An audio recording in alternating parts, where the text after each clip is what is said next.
أعوذ بالله من الشيطان الرجيم. بسم الله الرحمن الرحيم.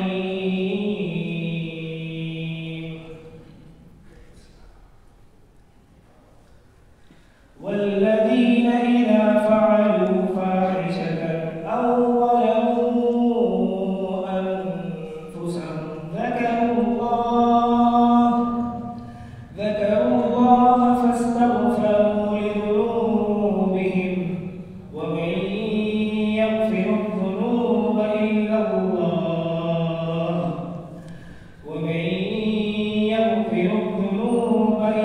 الله ولم يصروا على ما فعلوا وهم يعلمون.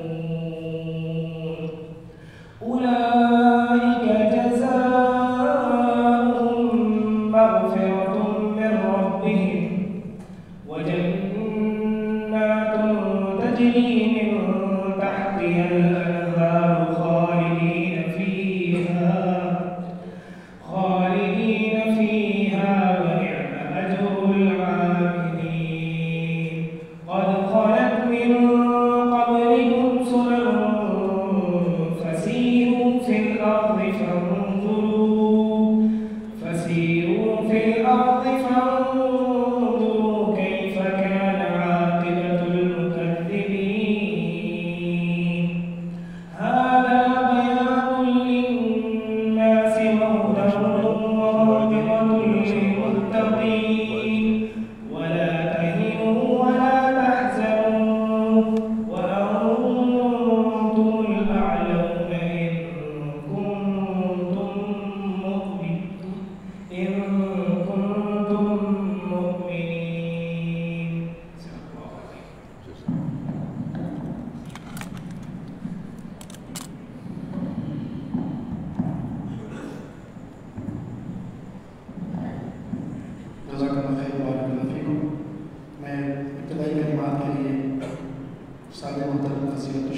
دعا شکریہ اللہ تعالیٰ گزارش کروں گا کہ آئیں ابتدائی کلمات پیش کریں.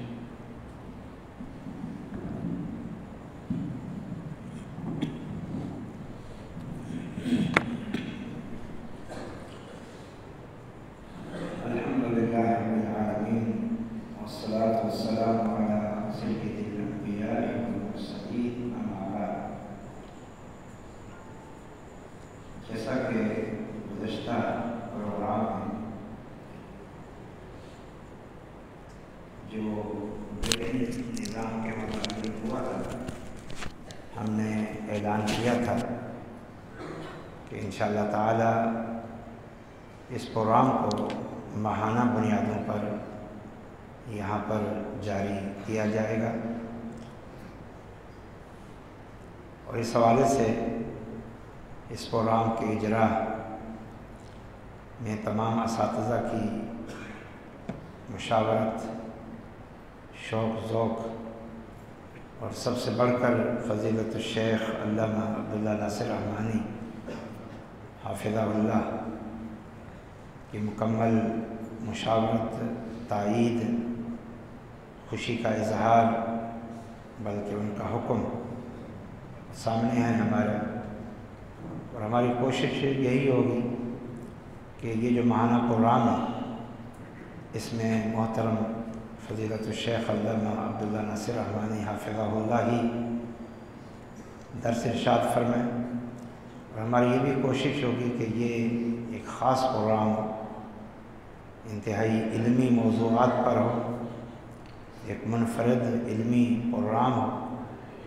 انشاءاللہ تعالی ہم اللہ سے دعا وہ بھی ہیں کہ اللہ تعالی ہمیں توفیق عطا فرمائے اور ہماری کوششوں کو کامیابی سے ہمکنار فرمائے. آج کا موضوع بڑا ہی اہم ہے، زکوٰۃ، عشر، صدقات، وقف کے متعلق، اور اس موضوع کی مناسبت سے بخصوص زکوٰۃ کے متعلق جو ضمنی نکات ہیں، سوالات ہیں جو پین فلیکس کے ذریعے بھی ظاہر کیے گئے ہیں، اور جو اشتہار فیس بک پہ، واٹس ایپ پہ چلا ہے اس میں بھی ان نکات کو واضح کیا گیا ہے. یہ بڑے اہم علمی نکات ہیں، کیونکہ ہمارے ہاں یہ معروف ہے کہ ماہ رمضان المبارک میں اکثر مسلمان زکوٰۃ کا اہتمام کرتے ہیں، صدقات کا بھی ماشاءاللہ بہت اہتمام ہوتا ہے. اس حوالے سے رمضان سے قبل اپنے مسلمان بھائیوں کی اس حوالے سے دینی رہنمائی کے لیے یہ نشست منتخب کی گئی ہے، اگرچہ اصل موضوع جو تھا وہ وقف اور اس کے احکامات کے متعلق تھا، کیونکہ اس حوالے سے معلومات عام مسلمانوں کے پاس بہت کم ہیں، اور اس موضوع پر کوئی نشستیں بھی منعقد نہیں ہوئی، اور عام طور پر اس موضوع پر زیادہ بیان بھی نہیں کیا جاتا. اس لیے بنیادی موضوع تو یہی تھا. ہم نے محترم شیخ صاحب سے گزارش کی تھی کہ اس نئے اور پیچیدہ اور اہم موضوع پر آپ ارشاد فرمائیں، لیکن پھر مزید مشاورت سے اس موضوع کو توسیع دی گئی، اور دیگر بھی بہت سارے اہم پہلو وہ اس میں شامل کیے گئے. اگرچہ وقت اس موضوع کے لیے جو منتخب کیا گیا ہے، زکوٰۃ، عشر، صدقات، وقف، کم ہے. بہرحال دیکھتے ہیں کہ یہ موضوع شیخ صاحب آج مکمل کرتے ہیں یا کچھ آئندہ کے لیے چھوڑتے ہیں، یہ شیخ صاحب کی اپنی ثوابدید پر ہے. بہرحال میں زیادہ دیر حائل نہیں ہونا چاہتا، یہی گزارش کروں گا کہ یہ ایک اہم موضوع ہے، اسے توجہ سے سنیں. اور یہاں پر ایک اہم یہ سلسلہ ماہانہ شروع ہو چکا ہے.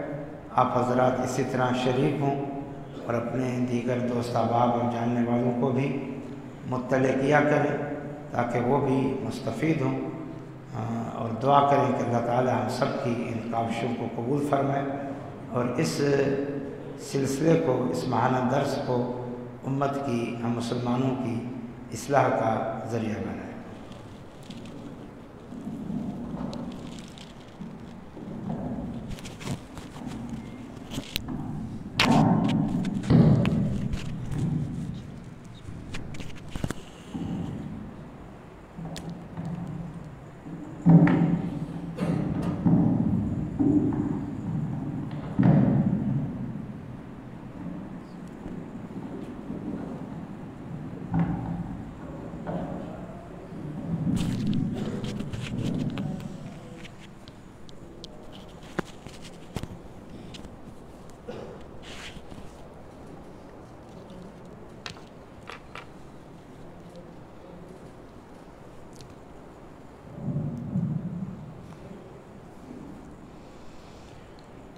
إن الحمد لله نحمده ونستعينه ونستغفره ونعوذ بالله من شرور أنفسنا ومن سيئات أعمالنا من يهده الله فلا مضل له ومن يضلله فلا هادي له وأشهد أن لا إله إلا الله وحده لا شريك له وأشهد أن محمدًا عبده ورسوله يا أيها الذين آمنوا اتقوا الله حق تقاته ولا تموتن إلا وأنتم مسلمون يا أيها الناس اتقوا ربكم الذي خلقكم من نفس واحدة وخلق منها زوجها وبث منهما رجالا كثيرا ونساء واتقوا الله الذي تساءلون به والأرحام إن الله كان عليكم رقيبا يا أيها الذين آمنوا اتقوا الله وقولوا قولا سديدا يصلح لكم أعمالكم ويغفر لكم ذنوبكم ومن يطع الله ورسوله فقد فاز فوزا عظيما اللهم صل على محمد وعلى آل محمد كما صليت على إبراهيم وعلى آل إبراهيم إنك حميد مجيد اللهم بارك على محمد وعلى آل محمد كما باركت على إبراهيم وعلى آل إبراهيم إنك حميد مجيد سبحانك لا علم لنا إلا ما علمتنا إنك أنت العليم الحكيم رب اشرح لي صدري ويسر لي أمري واحلل عقدة من لساني يفقهوا قولي أعوذ بالله من الشيطان الرجيم من همزه ونفخه ونفسه بسم الله الرحمن الرحيم إنما الصدقات للفقراء والمساكين والعاملين عليها والمؤلفة قلوبهم وفي الرقاب والغارمين وفي سبيل الله وابن السبيل فريضة من الله والله عليم حكيم.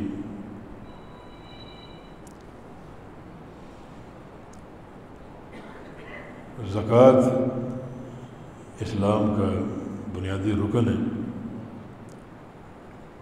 دوسرا یا تیسرا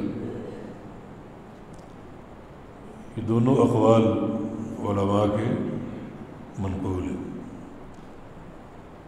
کچھ علماء شہادتین کو اشہد ان لا الہ الا اللہ وان محمد الرسول اللہ کو پہلا رکن شمار کرتے ہیں، نماز کو دوسرا اور زکوٰۃ کو تیسرا.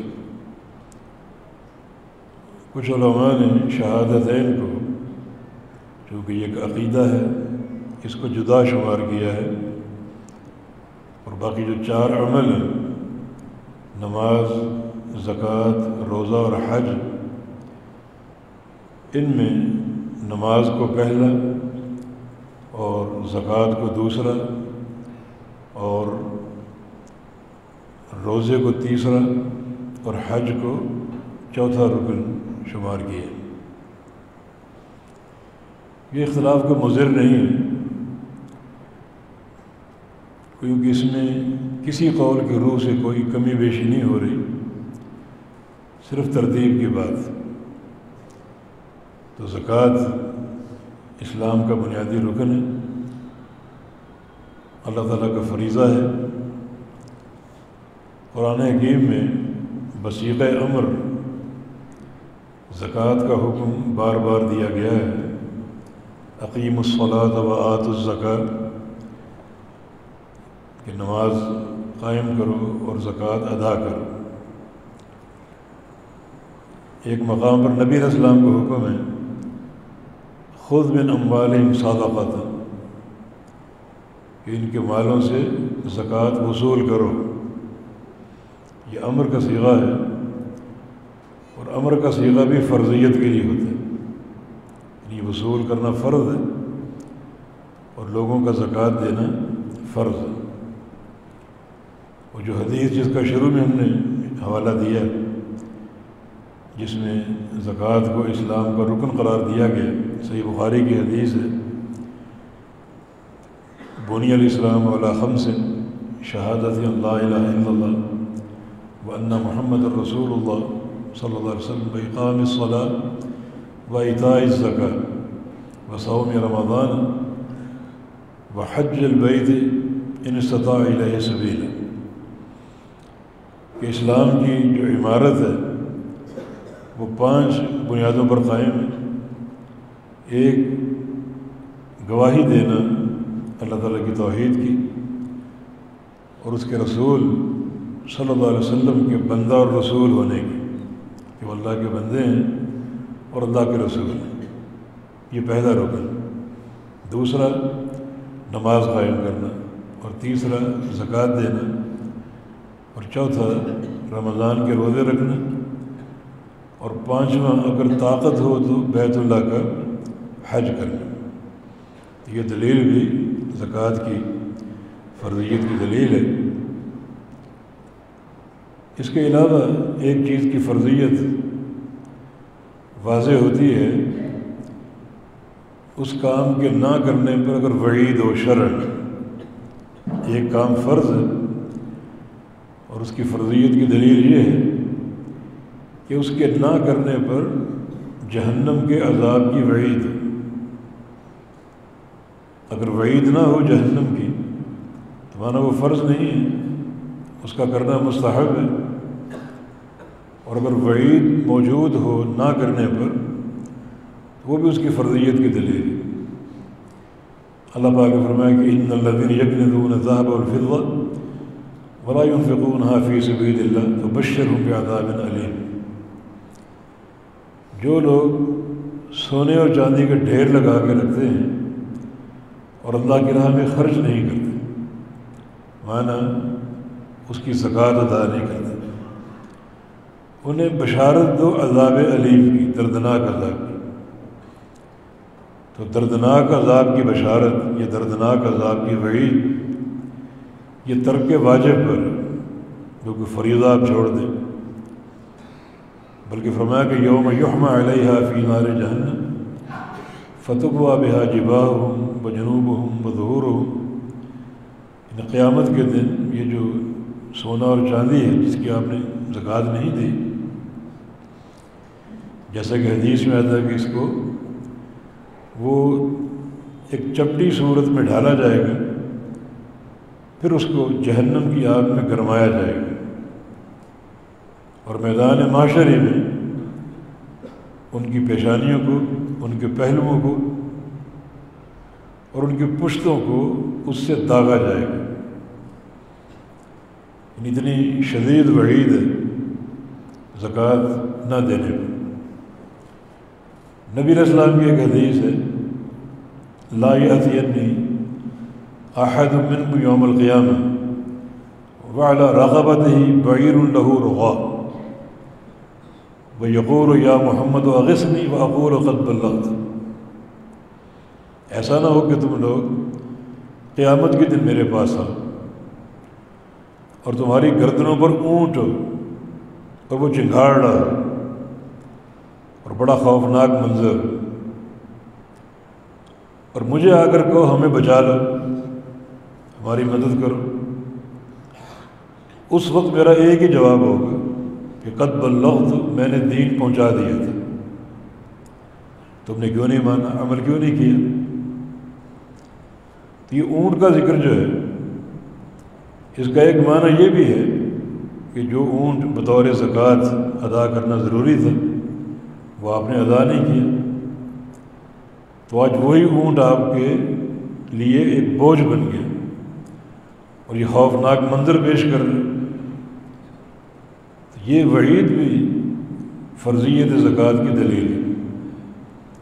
بے شمار ادلہ ہیں جو زکوٰۃ کے فرض ہونے کو ثابت کرتے ہیں۔ جب رسول اللہ علیہ وسلم نے سیدنا معاذ کو یمن بھیجا تو انہیں دعوت کی ترتیب سکھائی تھی. یمن بطور داعی کے بھیجا تھا، اور یہی دین کی ہدایت ہے. ایک داعی دین کا پیغام اور دین کی دعوت لے کر جائے. ہمارے ہاں ایک تصور ہے جماعتیں نکالنا، یہ دین کا تصور نہیں ہے. اللہ کے پیارے رسول صلی اللہ علیہ وسلم نے دعوتی وفد بھیجے ہیں، 1 یا 2 بندے، لیکن جماعتیں نہیں بھیجی، جماعتیں روانہ نہیں کی. یہ فکر کہاں سے پیدا ہوئی کہ کسی مقام پر پوری جماعت جائے دعوت لے کر؟ اس فکر کے پیچھے ایک بڑا باطل نظریہ ہے. کچھ لوگ سمجھتے ہیں کہ خبر واحد حجت نہیں، گویا 1 بندے کا جانا، 2 بندے کا جانا دعوت کا پیغام لے کر یہ اس علاقے کے لیے حجت نہیں. پوری جماعت جائے تو وہ حجت ہے. وہ کہتے ہیں احاد حجت نہیں ہے، متواتر حجت ہے. تو جماعت کا جانا تواتر ہے اور 1-2 بندوں کا جانا احاد ہے. تو یہ ایک باطل نظریہ ہے. خبر واحد بھی حجت ہے، اس پر سینکڑوں دلائل ہیں کتاب و سنت سے. تو یہاں دیکھ لیجیے، ان پورا یمن جو اہل کتاب سے بھرا ہوا تھا، مسلمان وہاں کوئی نہیں تھا، وہاں جماعت کی ضرورت تھی تاکہ لوگ پھیل جائیں اور دعوت کا کام کریں. لیکن نہیں، رسول اللہ علیہ وسلم نے ایک داعی بھیجا، سیدنا معاذ بن جبل رضی اللہ عنہ، اور ان کو دعوت کی ترتیب سکھائی. اِنَّكَ لَتَأْتِي إِلَىٰ قَوْمٍ مِّنْ أَهْلِ الْكِتَابِ، آپ جس قوم میں جا رہے ہیں وہ اہل کتاب ہیں، عیسائی ہیں، یہودی ہیں، یہ دونوں میں سے ایک ہے. تو آپ نے سب سے پہلے کیا کرنا؟ سب سے پہلے آپ کی دعوت اللہ تعالیٰ کی توحید کی دعوت ہے. سب سے پہلی دعوت فَادْعُهُمْ إِلَىٰ شَهَادَةِ أَن لَا إِلَٰهَ إِلَّا اللَّهُ. انہیں سب سے پہلے لا الہ الا اللہ کی گواہی کی دعوت دینا، کیونکہ یہ دین اسلام کا محور ہے. اگر یہ ہے تو سب کچھ ہے، اور اگر یہ نہیں تو کچھ بھی نہیں. اگر لا الہ الا اللہ نہیں ہے، اس کا فہم نہیں ہے، یہ اس کا قبول نہیں ہے، تو آپ لاکھ نمازیں پڑھیں، روزے رکھیں، تہجد پڑھیں، صدقات کے ڈھیر لگا دیں، کوئی فائدہ نہیں، کوئی چیز قابل قبول نہیں. لہٰذا پہلی دعوت توحید کی، اور جب تک توحید قبول نہ کریں آگے نہیں چلنا. فَإِنْ أَطَاعُوكَ لِذَلِكَ، اگر توحید کی بات مان لیں اور لا الہ الا اللہ کی گواہی دے دیں تو فَأَخْبِرْهُمْ، پھر ان کو بتانا، خبر دینا کہ إِنَّ اللَّهَ افْتَرَضَ عَلَيْهِمْ 5 صلوات فی اليوم واللیل، کہ اللہ تعالیٰ نے آپ پر 5 نمازیں فرض کی ہیں دن اور رات میں، 5 نمازیں. اس وقت تک نماز کی دعوت نہیں دینی جب تک وہ لوگ لا الہ الا اللہ کو قبول نہ کر لیں. جب قبول کر لیں، سمجھ لیں اب نماز کی دعوت کا فائدہ بھی ہے اور وہ نماز قابل قبول بھی. اور جب تک نماز ادا نہیں کرتے، نماز قبول نہیں کرتے، آگے بات نہیں چلانا. فَإِنْ أَطَاعُوكَ لِذَلِكَ، اور اگر نماز کو قبول کر لیں، نماز کو مان لیں، ادا کرنا شروع کر دیں، تو فَأَخْبِرْهُمْ بِأَنَّ اللَّهَ افْتَرَضَ عَلَيْهِمْ صَدَقَةً تُؤْخَذُ مِنْ أَغْنِيَائِهِمْ وَتُرَدُّ إِلَىٰ فُقَرَائِهِمْ. پھر ان کو بتانا کہ اللہ تعالیٰ نے تم پر زکوٰۃ بھی فرض کی، جو آپ کے مالداروں سے وصول کی جائے گی اور آپ کے فقراء کو دی جائے گی. جو اغنیاء ہیں ان سے لی جائے گی، اور جو شہر کے فقراء ہیں، مساکین ہیں، انہیں وہ دی جائے گی. یہ حدیث بھی دلیل ہے کہ اللہ تعالیٰ نے زکوٰۃ فرض قرار دی. جو آیت کریمہ آپ نے سنی جس میں زکوٰۃ کے 8 مصارف کا ذکر ہے کہ زکوٰۃ کس کس کو دینی ہے، تو آگے کیا؟ فریضۃ من اللہ، یہ اللہ کا فریضہ ہے. یعنی زکوٰۃ دینا یہ بھی اللہ کا فریضہ ہے. اور جو 8 مصارف ہیں جن کو زکوٰۃ دی جائے گی ان میں سے کسی ایک کو دینا اللہ کا فریضہ ہے، اس سے تجاوز نہ ہو۔ تو اللہ تعالیٰ نے یہاں بھی زکوٰۃ کو اپنا فریضہ قرار دیا۔ زکوٰۃ کیا ہے؟ اس کا لغوی معنی، لغت میں اس کے دو معنی ہیں، التطہیر والنما، تطہیر اور نما۔ تطہیر کا معنی پاک کرنا اور نما کا معنی بڑھنا۔ تو زکوٰۃ میں یہ دونوں چیزیں ہیں، پاک بھی کرتی ہے اور بڑھاتی بھی ہے۔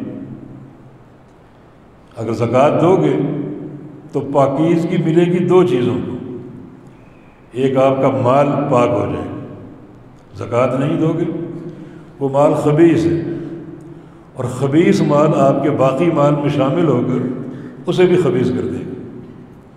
اس مال کو نکالنا ضروری ہے تاکہ آپ کا بقیہ مال پاک ہو جائے، یہ تطہیر ہے۔ پھر تطہیر کا دوسرا محل زکوٰۃ دینے والے وہ بھی پاک ہو جائے، میل کچیل سے پاک ہو جائے، جو اس پر ایک تہمت ہوگی گناہ کبیرہ کی، زکوٰۃ نہ دے کر اس سے پاک ہو جائے، اس تہمت سے نکل آئے، یہ تطہیر ہے۔ یعنی زکوٰۃ پاک کرتی ہے زکوٰۃ دینے والے کو اور اس کے مال کو۔ دوسرا معنی النما، بڑھنا، زکوٰۃ بڑھاتی ہے دونوں کو، مال کو، مال کم نہیں ہوگا۔ بظاہر آپ نے مال نکالا اور وہ خرچ کیا، بظاہر کمی نظر آ رہی، مگر جس کو راضی کرنے کے لیے دیا ہے وہ سب سے بڑا غنی۔ یہ کیسے ہو سکتا ہے کہ آپ سخی ہیں اور اللہ بخیل ہو؟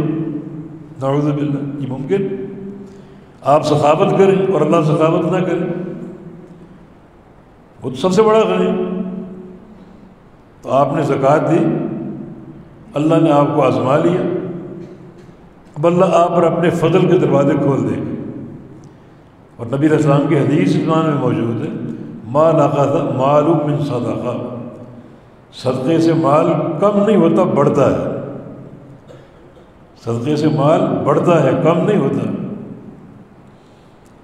جتنا شوق سے دو گے، جتنا خوشی اور محبت سے دو گے، جیسے بقیہ ارکان ادا کرنے کا شوق ہوتا ہے، حج کرنے جائیں کتنے شوق سے جاتے ہیں، نماز کے وقت کا انتظار کتنے شوق سے ہوتا ہے، رمضان کا انتظار کتنے شوق سے کر رہے ہیں۔ تو زکوٰۃ کی ادائیگی کا وقت ہے جس میں انقباض نہ ہو، نفس کی تنگی نہ ہو، کسی قسم کا اضطرار نہ ہو کہ مجبوراً آپ کو دینا پڑ رہا ہے، اس کو ٹیکس سمجھتے ہیں۔ اللہ کا فریضہ ہے، بڑا بطیب خاطر، بڑی خوشی سے ادا کر۔ اللہ تعالیٰ دلوں کے احوال جانتا ہے۔ جب خوشی سے زکوٰۃ دو گے، پوری دیانتداری سے، اور اللہ تعالیٰ اندر آپ کے جانتا ہے، تو اللہ تعالیٰ آپ پر سخاوت کرے گا، آپ کا مال کم نہیں ہونے دے گا، صدقے سے مال بڑھے گا۔ تفصیل کا وقت نہیں، لیکن ایک چھوٹا سا قصہ سیدنا معاذ بن جبل کا۔ وہ ایک سال اللہ کے پیغمبر کی طرف سے زکوٰۃ کے عامل مقرر ہوئے، علاقے کی تحدید کی کہ فلاں علاقے تک جاؤ اور جہاں جہاں لوگ آباد ہیں ان سے ملو اور بیت المال کی زکوٰۃ اکٹھی کرو۔ چلے گئے، ایک علاقے میں گئے، زکوٰۃ وصول کی۔ ان لوگوں نے بتایا کہ سامنے آگے ایک اور بستی ہے، وہاں بھی ایک چھوٹا سا تاجر ہے، اس کے پاس بھی جانور ہے، تو اگر وہاں آپ چلے جائیں تو فائدہ ہو جائے گا بیت المال کا۔ چلے گئے، اس نے جب دیکھا اللہ کے نبی کا نمائندہ آیا، بڑا خوش ہوا، یہ خوشی ہونی چاہیے، بڑا استقبال کیا اور کہا کہ یہ میرا مال سامنے ہے، خود گن لو، حساب کر لو، اور جو زکوٰۃ بنتی ہے وہ نکال لو۔ انہوں نے ان کے اونٹ گنے، اونٹ تھا ان کا مال، شمار کیے، تو جو ان کے اونٹ تھے اس لحاظ سے اس کی زکوٰۃ نکلتی تھی ایک بنت مخاض، 25 اونٹوں پر یہ بنت مخاض ہوتی. بنت مخاض سے مراد وہ اونٹ نہیں جو 1 سال کی ہے. 25 اونٹ تھے, 25 اونٹوں پر 1 سال کی اونٹنی بطور زکوٰۃ نکلتی تھی. وہ نکالنا ہے کہ یہ آپ کی زکوٰۃ. وہ کہتا ہے یہ کیسے؟ نبی علیہ السلام کا نمائندہ پہلی بار میرے پاس آیا اور میں ایسی اونٹنی دوں جو نہ سواری کے قابل نہ کسی کام کی, اس کو پالنا پڑے گا, کھلانا پڑے گا, یہ تو مجھے گوارا نہیں. میں تو ایک طاقتور اونٹ دوں گا, بڑا پلا ہوا, کچھ کام تو آئے. وہ 3 سال کا اونٹ حقہ جس کو بولتے ہیں وہ لے آئے, میں یہ دوں.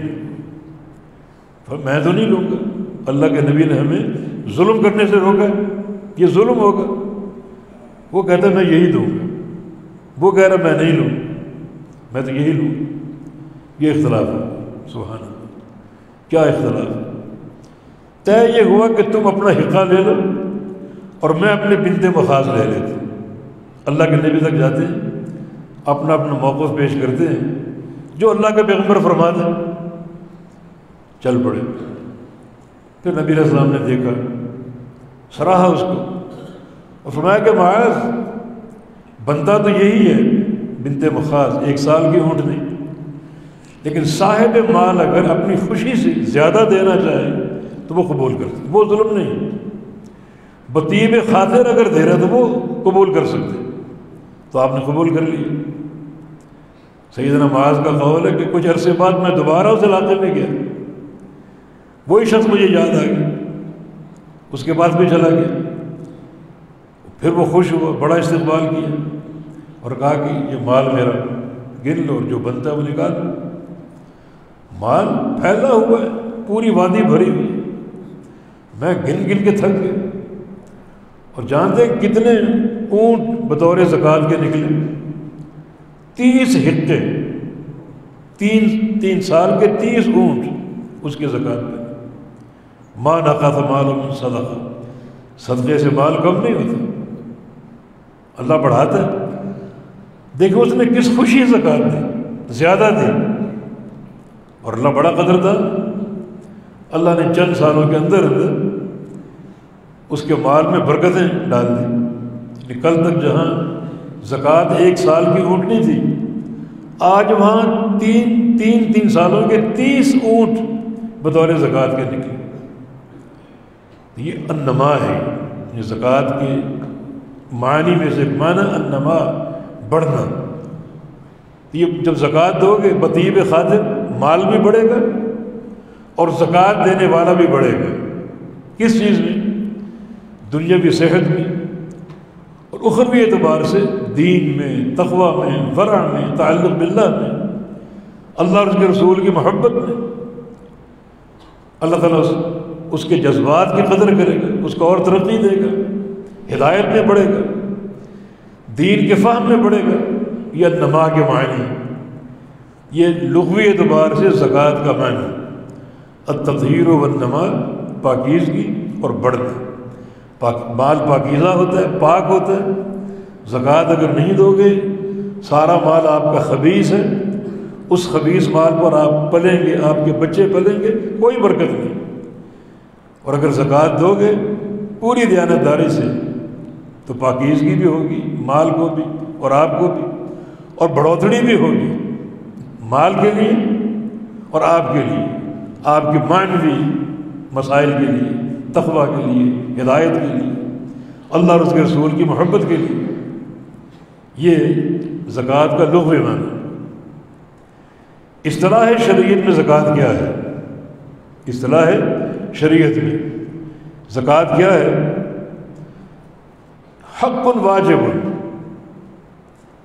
یہ زکوٰۃ ایک واجب حق ہے.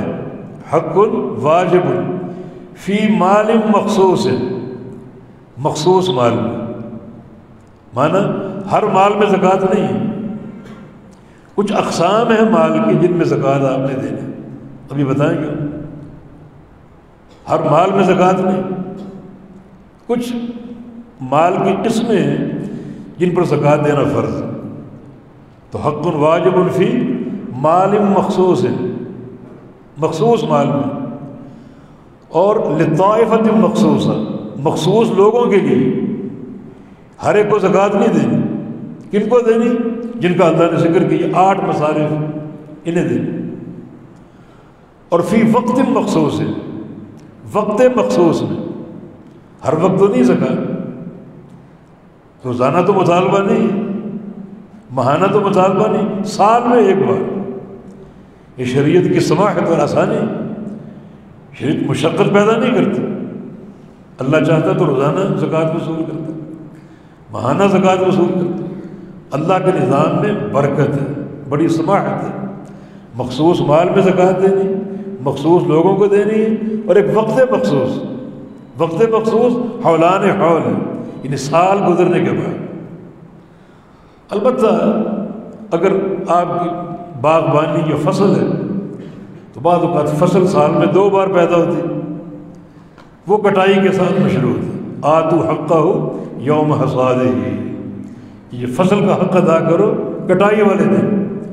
تو کٹائی سال میں 2 بار بھی ہو سکتی، باقی زکوٰۃ سال بعد فرض ہے، لیکن تعلق اگر باغ سے ہے یا فصل سے ہے، کھیتی باڑی سے ہے، دانے ہیں، پھل ہیں، تو وہ کٹائی کے ساتھ مشروط ہے۔ فصل بعد اوقات سال میں 2 بار بھی ہو سکتی، تو 2 بار اس کا عشر یا زکوٰۃ وصول کی جائے گی، وہ کٹائی کے ساتھ مشروط ہے۔ تو یہ زکوٰۃ کی اصطلاحی تعریف ہے۔ تو پھر زکوٰۃ کیا ہوئی؟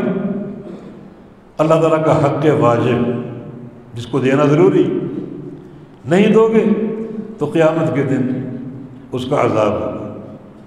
کچھ نصوص آپ نے سن لیے کہ وہ عذاب کتنا ہولناک اور کتنا شدید ہے، عذاب ہوگا، دینا فرض ہے۔ حق واجب فی مال مخصوص، مخصوص مال میں، مخصوص مال 4، یعنی 4 قسم کے مالوں میں زکوٰۃ فرض۔ نمبر 1، جو زمین سے پیدا ہوتا ہے، زمین سے نکلتا ہے، جو مال زمین سے نکلتا ہے، جیسے یہ دانے وغیرہ ہیں، اناج ہیں یا پھل ہیں، یہ زمین سے نکلتے ہیں۔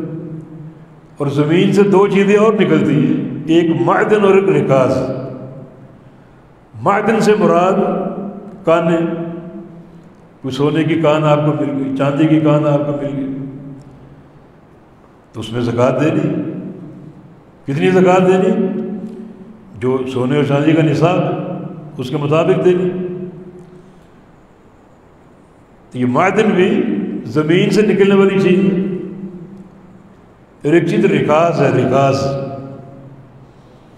رکاز سے مراد مدفون خزانے، یعنی جاہلیت کے دور میں کوئی خزانہ آپ کو مل گیا جو دفن کیا، وہ بعض اوقات سونا دفن کر دیتے ہیں، کوئی چاندی دفن کر دیتے ہیں، وہ آپ کے ہاتھ آ گئی۔ اب بھی یعنی کئی علاقے جہاں پر یعنی یہ مدفون جو ہیں وہ خزانے ملتے ہیں، جہاں کسی دور میں ہندو آباد تھے یا سکھ آباد تھے، جاتے ہوئے اپنے خزانے دبا کر چلے گئے یا آ کر نکال لیں گے، لیکن موقع نہیں بن سکتا۔ تو اب بھی کوئی مکان تعمیر کرتا ہے، کھدائی کرتا ہے، تو اندر سے کوئی دیگ برآمد ہوتی ہے سونے کی، چاندی کی، اس کو رکاز بولتے ہیں۔ معدن اس بندے کی ملکیت ہے، اس کی زمین سے نکلا۔ رکاز اس میں 5واں حصہ گورنمنٹ کا، بیت المال کا، جو بھی مال برآمد ہو مدفون اس کے 5 حصے کرے گا، 4 حصے اس کے، 1 حصہ حکومت کا اور بیت المال کا، تاکہ حکومت اس کو اپنی ثوابدید پر خرچ کرے۔ تو یہ 4 چیزیں ہیں جو زمین سے برآمد ہوتی ہیں، اناج اور دانے وغیرہ، پھل مختلف، اور یہ 2 معدن اور رکاز۔ معدن سے مراد کانے جو زمین سے برآمد ہوئی، اور رکاز سے مراد جاہلیت کے دور کے مدفون خزانے جو آپ کو مل گئے۔ تو یہ 4 قسمیں ہیں یعنی جو زمین سے نکلتی ہیں اور جن میں زکوٰۃ جو ہے وہ فرض ہے۔ دوسری چیز جس پر زکوٰۃ فرض ہے وہ ہے سونا، چاندی اور کرنسی، نوٹ ہیں، ان پر زکوٰۃ فرض ہے، ان کا باقاعدہ ایک نصاب مقرر ہے۔ جو شریعت نے بیان کیا. مثلا 5 اوقیے سے کم اگر سونا ہے اس میں زکوٰۃ نہیں. 5 اوقیے، اور 5 اوقیوں کا وزن جو ہے وہ ایک معروف پیمانے کے مطابق تقریباً 7.5 تولے. 7.5 تولے سے کم میں زکوٰۃ نہیں ہے. اس سے زیادہ ہو تو پھر زکوٰۃ ہے، اور وہ ہے 20واں حصہ، 40واں حصہ. ربع العشر 40واں حصہ، اس میں سے زکوٰۃ دی جائے. کرنسی جو ہے آگے ایک آپ نے عنوان مستقل دیا، وہاں بات کریں گے. تو چاندی، سونا اور یہ کرنسی نوٹ وغیرہ ان میں بھی زکوٰۃ دی جائے گی. تو کرنسی کی زکوٰۃ کا نصاب کیا ہے وہ آگے بات کرتے ہیں. تیسری چیز جانور ہے. 3 قسم کے جانور، اونٹ، گائے اور بکری. یہ جانور وہ جو پالتو نہ ہوں بلکہ اکثر وہ چراگاہوں پر، جنگلوں میں، صحراؤں میں چرتے ہیں، صحراؤں میں چرتے ہیں، تو ان پر بھی زکوٰۃ فرض ہے. ان کا ایک نصاب فکس ہے، اس نصاب کے مطابق زکوٰۃ دی جائے. شریعت نے بیان کیا. ہم بطور تعارف کے ایک نصاب آپ کو بتاتے ہیں. مثلا اونٹ ہے، 5 اونٹوں سے کم میں زکوٰۃ نہیں. اگر 4 اونٹ آپ کے پاس ہے زکوٰۃ نہیں. 5 ہو گئے تو 1 بکری زکوٰۃ دیں گے. 10 ہو گئے 2 بکری. 10 سے 15 تک وہی 2 بکری، اور اگر 15 پوری ہو گئی تو 3 بکری. 20 ہو گئی تو 4 بکری. 25 ہو گئی تو 1 سال کی 1 اونٹ. پھر 25 سے 35 تک وہی زکوٰۃ رہے گی. 36 ہو گئی تو 2 سال کی 1 اونٹ نہیں بطور زکوٰۃ ہوگی. پھر 36 سے 45 تک وہی نصاب چلتا رہے گا. 46 ہو گئی تو 3 سال کی اونٹ نہیں، جس کو حقہ بولتے ہیں. حقہ جو سواری کے قابل ہو گئی، جوان اور طاقتور. اور پھر 46 سے لے کر 60 تک وہی حقہ چلتا رہے گا. 61 ہو گئی تو اس میں ایک جزع بطور زکوٰۃ کے 4 سال کا پلا ہوا طاقتور اونٹ. تو یہ اونٹوں کا ایک مختصر نصاب شریعت تحدید کی ہے. اس طرح گائے ہے، اس طرح بکریاں ہیں، سب کی زکوٰۃ کا ایک نصاب مقرر ہے. تو یہ جانور، یہ 3 طرح کے اموال ہیں. زمین سے نکلنے والے چیزیں، اور سونا چاندی اور کرنسی نوٹ وغیرہ. اور تیسری چیز جو ہے وہ جانور جو صحراؤں میں چرتے ہیں، جنگلوں میں چلتے ہیں، پالتو نہیں، جن کو آپ گھر میں کھلاتے پلاتے ہیں اور پالتے ہیں، وہ نہیں. جنگلوں اور چراگاہوں میں چرنے والے اور صحراؤں میں چرنے والے. اور چوتھا مال جو زکوٰۃ کا ہے وہ ہے تجارت کا مال. اب دنیا میں بے شمار چیزیں، سینکڑوں، ہزاروں، لاکھوں چیزیں. اب آپ سوال کریں کہ فلاں چیز پر زکوٰۃ ہے یا نہیں، اس بوتل پر زکوٰۃ ہے یا نہیں، اس گلدستے پر زکوٰۃ ہے یا نہیں، اس ٹیبل پر زکوٰۃ ہے یا نہیں. تو یہ سوال سارے کرنے کی ضرورت نہیں ہے. رسول اللہ علیہ وسلم کی 2 حدیثیں بڑی قابل غور. وہ 2 حدیثیں ہر سوال کا جواب ہے. ہر چیز کی زکوٰۃ یا عدم زکوٰۃ آپ پر واضح کرے گی. سبحان اللہ. نبی علیہ السلام کا فرمان ہے کہ اعطیت جوامع الکلم، مجھے اللہ تعالیٰ نے جوامع الکلم دی. جوامع الکلم یعنی ایک چھوٹی سی بات کہہ کر بڑے بڑے مسائل حل کر دیتے. اور واقعی نبی علیہ السلام کی بعض احادیث ایک جملے پر مشتمل ہوتی، اور اس ایک جملے میں جنت کا پورا پروگرام ہوتا ہے. پورا پروگرام ایک جملے. تو یہاں بھی 2 حدیثیں جوامع الکلم. ایک نبی علیہ السلام کی حدیث، لیس علی المسلم فی عبدہ و فرسہ صدقہ، مسلمان کے غلام پر اور گھوڑے پر زکوٰۃ نہیں. غلام پر اور گھوڑے پر زکوٰۃ نہیں. کیوں نہیں؟ اس میں اصل کیا، قانون کیا ہے، سمجھایا کیا جا رہا ہے. مسلمان کا وہ مال جو اس کے ذاتی استعمال میں، اس میں زکوٰۃ نہیں. یہ شریعت کی نرمی اور سماحت. جو آپ کا ذاتی استعمال کا مال ہے، سامان ہے، اس پر زکوٰۃ نہیں. گھوڑا آپ کی ذاتی ضرورت، ذاتی استعمال کی. آج کل گاڑیاں، گاڑی آپ کی ذاتی استعمال کی، اس میں زکوٰۃ نہیں. اس طرح غلام ہے، نوکر چاکر، ان میں زکوٰۃ نہیں، غلام پر زکوٰۃ نہیں، وہ بھی آپ کی ذاتی خدمت کے لیے۔ تو قاعدہ یہ نکلے گا کہ ذاتی جو استعمال کا مال ہے ان میں زکوٰۃ نہیں۔ دوسری حدیث نبی علیہ السلام کی سمرہ بن جندب کی روایت ابو داؤد میں فرماتے ہیں سمرہ بن جندب رضی اللہ عنہ کہ کان رسول اللہ صلی اللہ علیہ وسلم یأمرنا ان نخرج زکوٰۃ مما نعدہ للبیع، کہ نبی علیہ السلام ہم کو حکم دیتے تھے کہ ہر اس مال کی زکوٰۃ نکالیں جو تجارت کے لیے اس کی زکوٰۃ نکالیں۔ اب یہ دو حدیثیں ایک قول فصل کے طور پر، ایک ہے آپ کا ذاتی استعمال اور ایک آپ کا تجارت کرنا۔ تجارت کی ہر چیز میں زکوٰۃ ہے اگر وہ نصاب کو پہنچے، اور جو ذاتی استعمال کی چیز اس میں زکوٰۃ نہیں سوائے زیور کے، وہ بات ہم آگے کریں۔ مثلا ایک بندہ ہے کپڑے کا تاجر، اس کے پاس جو کپڑا اس کی دو حیثیت ہے، ایک اس کے گھر میں ذاتی استعمال کا کپڑا، چاہے 100 جوڑے ٹنگے ہوں، اس کا کپڑا، اس کی بیوی کا کپڑا، اس کے بچوں کے کپڑے، بستر ہیں، پردے ہیں، چادریں ہیں، کسی پر زکوٰۃ نہیں، وہ سارا کپڑا ذاتی استعمال۔ اور ایک کپڑا وہ جو اس کی فیکٹری میں تیار ہوتا ہے، یا وہ دکان اس کی کپڑے کی خریدتا اور بیچتا ہے، یہ ہے نعدہ للبیع، وہ بھی کپڑا اور یہ بھی کپڑا۔ لیکن یہاں فرق کیا ہے؟ فرق ذاتی اور تجارتی استعمال میں، جو آپ کی ذات سے متعلق ہے اس میں زکوٰۃ نہیں، اور جو آپ کی تجارت ہے اگر وہ نصاب کو پہنچ تو زکوٰۃ ہے اس میں۔ ایک بندہ برتنوں کا تاجر ہے، برتن بناتا ہے یا برتن خرید کر بیچتا ہے۔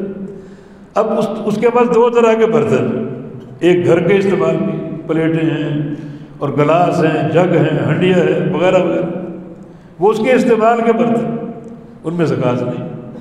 اور ایک ہے جو برتن بیچتا ہے، تجارت کرتا ہے، اس میں زکوٰۃ ہے، حالانکہ برتن وہ بھی اور برتن یہ بھی۔ تو دونوں میں جو فارق ہے وہ ذاتی اور تجارتی استعمال۔ ہر وہ مال جو ذاتی استعمال کا اس میں زکوٰۃ نہیں، اور ہر وہ مال جو تجارتی استعمال کا اس میں زکوٰۃ ہے۔ تو یہ قاعدہ آپ نے ذہن میں رکھا۔ بعض اوقات آپ کے ذاتی استعمال کے 100 سوٹ ہیں کپڑے کے، لاکھوں روپے اس کی مالیت ہے، زکوٰۃ نہیں۔ اور بعض اوقات آپ جو کاروبار کرتے ہیں ایک سوٹ کی قیمت 25,000 30,000 روپے، تو 2 سوٹوں پر ہی زکوٰۃ بن جاتی ہے، کیونکہ تجارت کا مال جو ہوگا، جو اس کی آمدنی ہوگی، اس کو ہم پیش کریں گے چاندی کے نصاب۔ نصاب 2 ہیں، چاندی یا سونا، یہ بھی نقطہ آپ نے دیا آگے، چاندی یا سونا۔ اور یہ کرنسی، یہ چاندی اور سونا جو 2 دھاتیں ہیں، کسی دور میں ان کی قیمت فکس نہیں رہی۔ چاندی کے سکے نبی علیہ السلام کے دور میں فارس سے آتے تھے، ایران سے، اور سونے کے سکے یا سونا یہ روم سے آتا تھا، اور اس کی جو مالیت محدد نہیں تھی۔ کسی دور میں چاندی زیادہ مہنگی تھی، سونا سستا تھا، اور آج کل یہ فرق پڑتے پڑتے سونا اوپر ہوا، چاندی نیچے ہوئی، اور پڑھتے پڑھتے بڑا فرق آ گیا۔ اب 7.5 تولے سونا تقریباً 8-9 لاکھ روپے، اور 52 تولے چاندی تقریباً 40-50 ہزار کی۔ تو ہم یہ کرنسی، یہ جو ہمارے پاس مالیت ہے، اسے کس پر پیش کریں، چاندی پر یا سونے پر؟ اس میں ایک قاعدہ ہم سمجھتے ہیں کہ وہ زیادہ کارگر ہے۔ اس میں دیکھا جائے گا کہ زیادہ فقراء کا فائدہ کس میں، جو غرباء اور فقراء ہیں، مساکین ہیں، وہ زیادہ مستفید کس میں ہوتے ہیں۔ اب اگر سونے کو دیکھا جائے، اس کا نصاب 8-9 لاکھ روپے، اب ایک بندہ ہے یا 100 بندے ہیں، ان کے پاس 7 لاکھ روپے، 7 لاکھ، مانا کسی پر زکوٰۃ فرض نہیں، تو فقراء محروم ہیں، فقراء محروم ہیں۔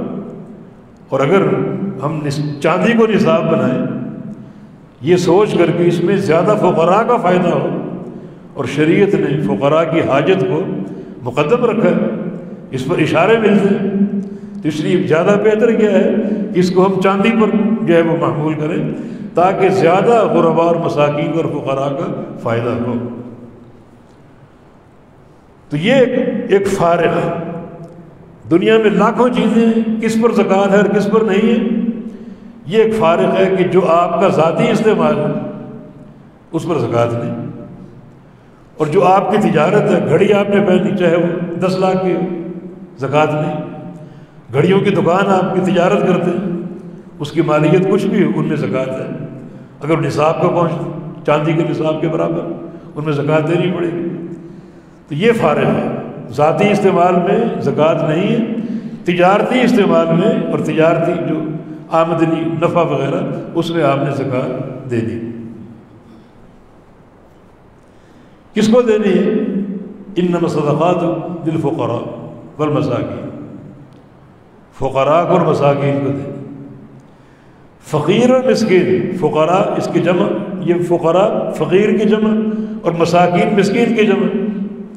فقیر اور مسکین میں قدر مشترک ہے، اور وہ ہے حاجت مند ہونا۔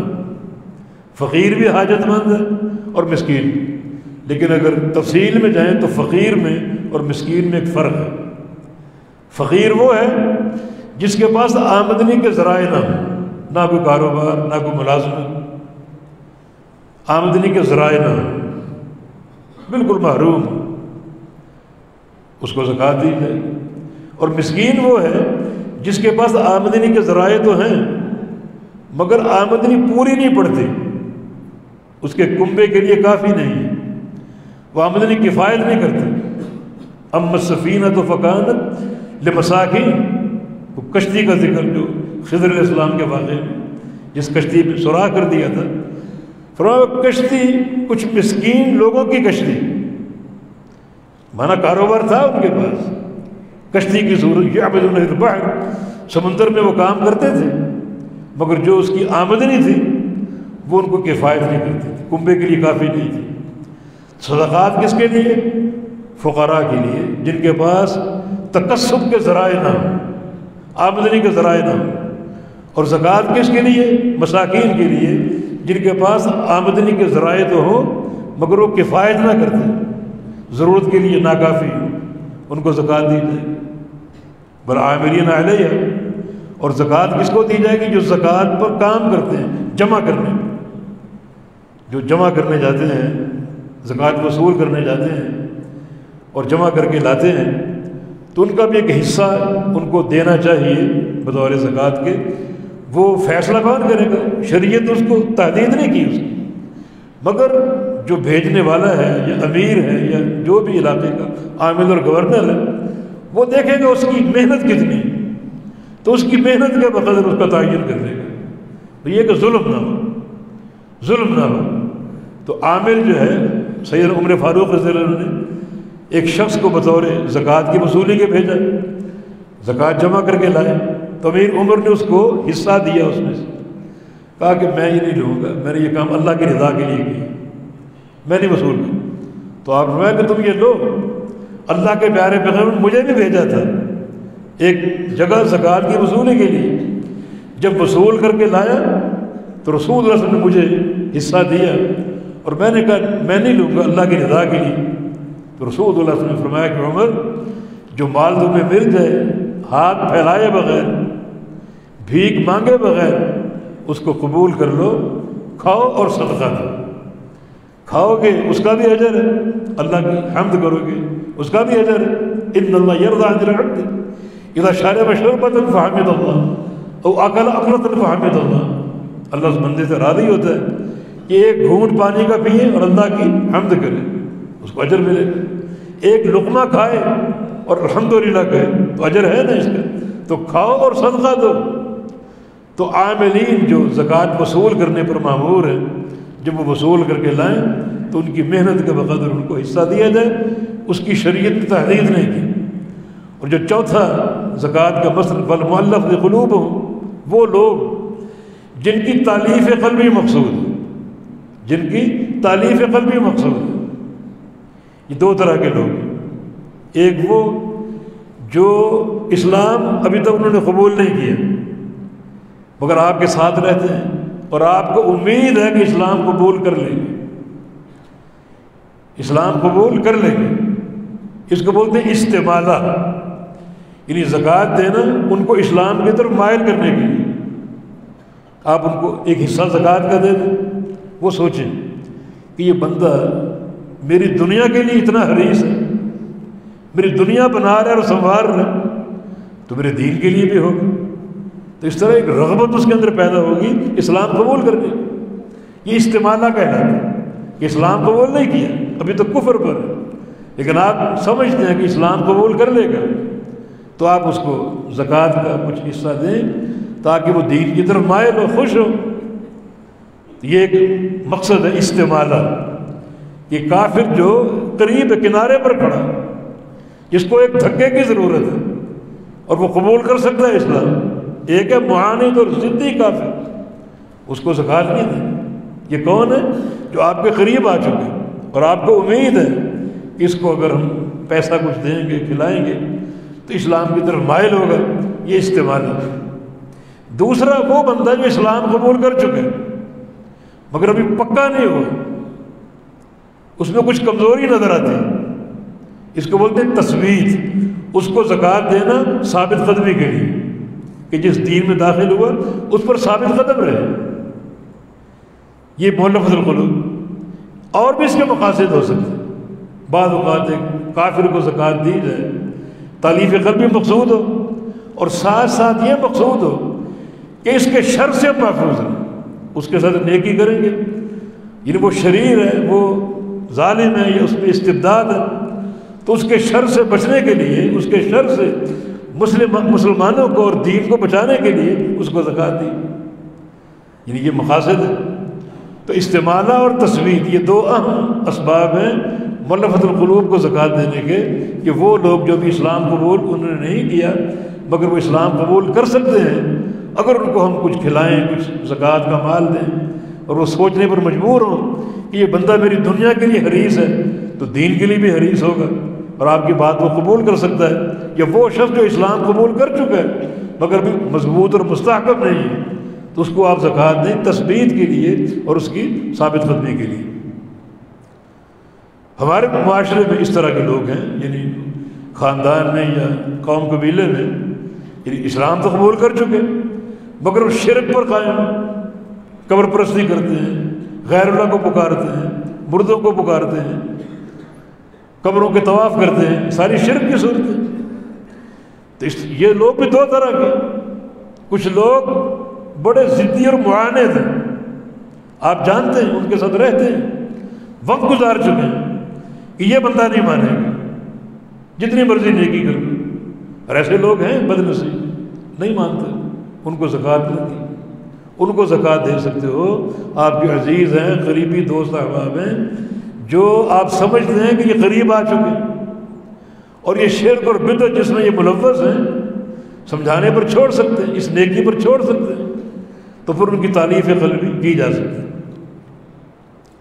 اور والغارمین وفی الرقاب، یہ پانچواں مصرف ہے، فی الرقاب، گردنوں کو آزاد کرنا۔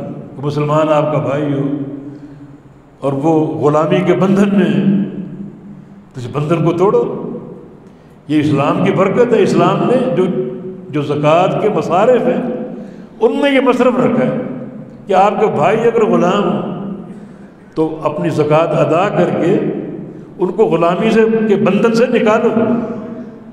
یہ اسلام کی سماحت اور برکت ہے، اور واقعی اسلام نے ایسے قواعد مرتب کیے کہ غلامیوں کے بندھن ٹوٹتے گئے اور مسلمان آزاد ہوتے گئے، آزاد ہوتے گئے۔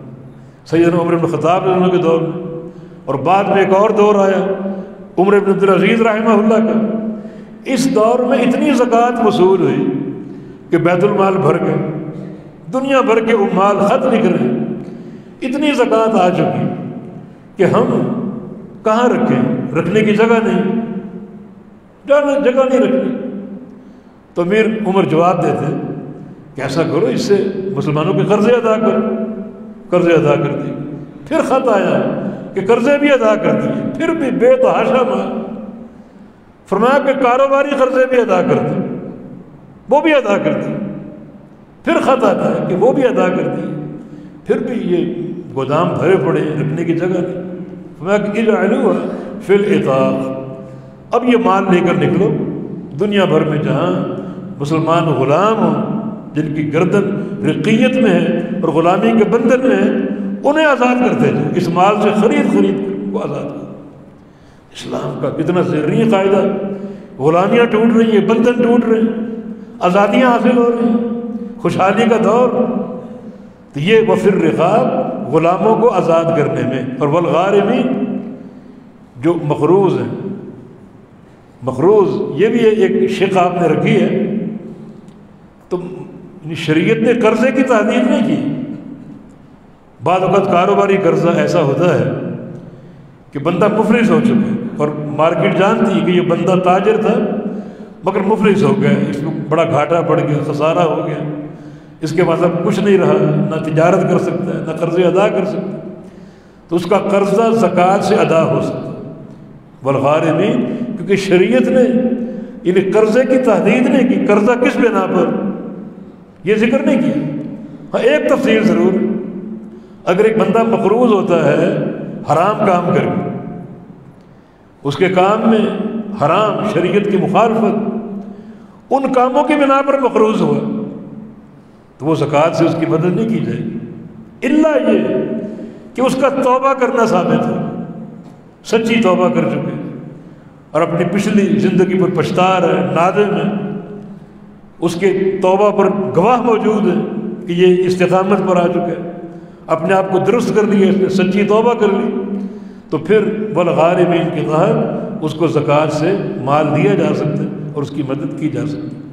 وفی سبیل اللہ، اور فی سبیل اللہ، اللہ کی راہ میں، یہ بھی ایک مصرف ہے، اس پر ہم آگے تفصیلی بات کریں گے۔ وابن السبیل، اور مسافر، مسافر بندہ کوئی سفر میں ہے، چاہے وہ مالدار کیوں نہ ہو، لیکن سفر میں ایسے احوال اس کو پیش آئے کہ اس کا مال ختم ہو گیا، یا کسی چور نے چوری کر لی، کوئی ڈاکو آ کے اس نے چھین لیا، اب وہ ہے تو مالدار مگر اس کے پاس مال نہیں، تو اس کی بر وقت زکوٰۃ سے مدد کی جا سکتی ہے تاکہ اس کے سفر کا معاملہ پورا ہو جائے، بآسانی اپنے گھر کو لوٹ سکے۔ آج کل تو ترقی کا دور ہے، آن لائن سب کچھ آپ کر سکتے ہیں، کوئی ایسی صورت بن بھی جائے تو 1 منٹ کے پیسے آپ تک پہنچ سکتے ہیں، لیکن یہ اس دور کی بات ہے جب رابطے نہیں تھے، آن لائن سسٹم نہیں تھا، تو اس وقت پیسے کا پہنچنا اس میں کئی مہینے لگ سکتے تھے، تو اس لیے شریعت نے ابن السبیل، ایک مسافر کو بھی اس مصرف میں رکھا کہ وہ سفر پر ہے، غریب ہو یا مالدار، غریب ہو تو کوئی کلام نہیں، مالدار ہے مگر اس کا مال چھن گیا یا فوت ہو گیا تو اس کی مدد زکوٰۃ کے مال سے کی جا سکتی ہے۔ فریضۃ من اللہ، اللہ کا فریضہ ہے کہ اپنی زکوٰۃ دو، اللہ کا فریضہ ہے، اور ان لوگوں کو دو، یہ 8 مصارف ان میں محدود رکھو۔ واللہ علیم حکیم، اور جان لو کہ اللہ تعالیٰ علیم ہے، جاننے والے، جانتا ہے ہر چیز، تمہارے دلوں کے رازوں کو جانتا ہے، تمہارا زکوٰۃ ادا کرنا جانتا ہے، خوشی سے ادا کر رہے ہو، مجبوری سے ادا کر رہے ہو، ذیق نفس یا طیب نفس اللہ جانتا ہے، اور اللہ حکیم بھی ہے۔ حکیم کا معنی اللہ تعالیٰ نے یہ 8 مصارف رکھے ہیں، اور جو زکوٰۃ کا نظام رکھا ہے یہ اللہ تعالیٰ کی حکمت بالغہ کے تحت ہے، ہر چیز حکمت کے ساتھ۔ اگر آپ غور کریں گے سارے احکام، یہ سارا جو نظام زکوٰۃ کا، اور کس کس مال میں زکوٰۃ دینی ہے، کس کس کو دینی ہے، یہ ساری چیزیں جو ہیں یہ اللہ تعالیٰ کی حکمت کے ساتھ ہے۔ اللہ تعالیٰ علیم ہے، ہر بندے کو جانتا ہے کون زکوٰۃ دینا چاہتا ہے، کون نہیں دے رہا، اور اللہ رب العزت جانتا ہے کہ کون مستحق ہے اور حکمتیں کیا ہیں، وہ بڑا حکیم ذات ہے وہ، تو اللہ تعالیٰ علیم اور حکیم ہے۔ اس یعنی 2 اللہ تعالیٰ کی صفات پر اس آیت کریمہ کو ختم کیا گیا کہ اللہ تعالیٰ جاننے والا ہے، تمہیں خوب جانتا ہے، تمہارے احوال کو جانتا ہے، طریقہ زکوٰۃ کو جانتا ہے، دلی نیت کو جانتا ہے، اور حکیم بھی ہے۔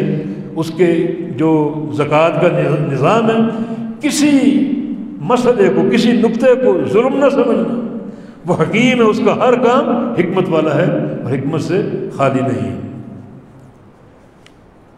اختصار سے ہم نے کچھ چیزیں اس وقت رکھی آپ کے سامنے۔ زکوٰۃ کا معنی لغوی اور اصطلاحی، اور جو شریعت نے جو ایک زکوٰۃ کی تعریف بیان کی، جو اصطلاحی تعریف علماء نے ذکر کی، اس تعریف پر ہم نے کچھ تفصیل نے ذکر دیا کہ زکوٰۃ کیا ہے۔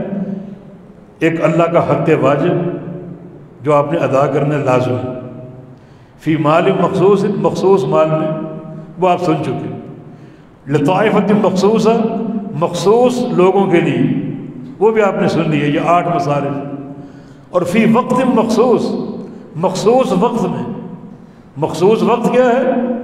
عام سارے جو زکوٰۃ کے مدات ہیں ان کا مخصوص وقت سال کا گزرنا، حولان حول، اور صرف یہ کھیتی باڑی یا آپ کے باغات ہیں، اس کا مخصوص وقت کٹائی ہے، جو فصل کا وقت ہو، کٹائی کا وقت ہو، دانوں کی کٹائی کا ہو، کھجوروں اور پھلوں کی کٹائی کا ہو، تو یہ بعض اوقات یہ کٹائی سال میں 2 بار ہو سکتی ہے، تو وہ یعنی کٹائی کے وقت وہ حق آپ نے ادا کرنا ہے، یہ وقت مخصوص۔ اس سے قبل ادا کر سکتے ہیں، یہ نقطہ آپ نے رکھا ہے، یا اس کے بعد قبل ادا کر سکتے ہیں۔ ویسے اس میں علماء کا اختلاف ہے، ایک عالم ہے داؤد ظاہری، وہ کہتے ہیں کہ قبل از وقت ادا نہیں کر سکتے، جب سال پورا ہوگا تب زکوٰۃ ادا ہوگی، وقت سے پہلے نہیں۔ مگر جمہور محدثین، فقہائے احناف، فقہائے شوافع، مالکیہ، حنبلیہ، یہ سارے کے سارے اس بات پر متفق ہیں کہ قبل از وقت ادا زکوٰۃ کی جا سکتی ہے، مہینہ پہلے، 2 مہینے پہلے، سال پہلے، آپ 2 سال کے ایڈوانس زکوٰۃ دی جا سکتی ہے۔ اور اس میں دلیل سنن ابی داؤد میں سیدنا عباس رضی اللہ عنہ کی حدیث ہے، وہ کہتے ہیں کہ میں نے اللہ کے نبی سے اجازت طلب کی قبل از وقت زکوٰۃ دینے، تعجیل صدقہ، کہ وقت سے پہلے زکوٰۃ دے دو، اجازت طلب کی، فآذن لی، تو اللہ کے نبی نے مجھے اجازت دے دی، یعنی قبل از وقت ایڈوانس زکوٰۃ آپ دے سکتے ہیں، ایڈوانس زکوٰۃ آپ دے سکتے ہیں، خاص طور پر اس وقت جو کہ مصلحت کار فرما، بڑا کوئی مستحق آپ کے پاس آ جائے، کوئی غریب ہے، بڑا ضرورت مند ہے، اس کی کوئی فوری ضرورت ہے، تو آپ یہ تو نہیں کہہ سکتے کہ 6 مہینے بعد آنا، میرا وقت ہوگا زکوٰۃ کا، اس کی آپ مدد کریں، کیونکہ جو زکوٰۃ کا مقصد ہے فقراء اور مساکین کی مدد، اب یہ مدد کا موقع بن چکا ہے، تو ایڈوانس آپ اس کو دے سکتے ہیں، وہ آپ لکھ لیں اپنے پاس، پھر جب آپ کا وقت آئے زکوٰۃ ادا کرنے کا تو وہ رقم اس میں آپ شامل کر لیں، جب اصل آپ زکوٰۃ۔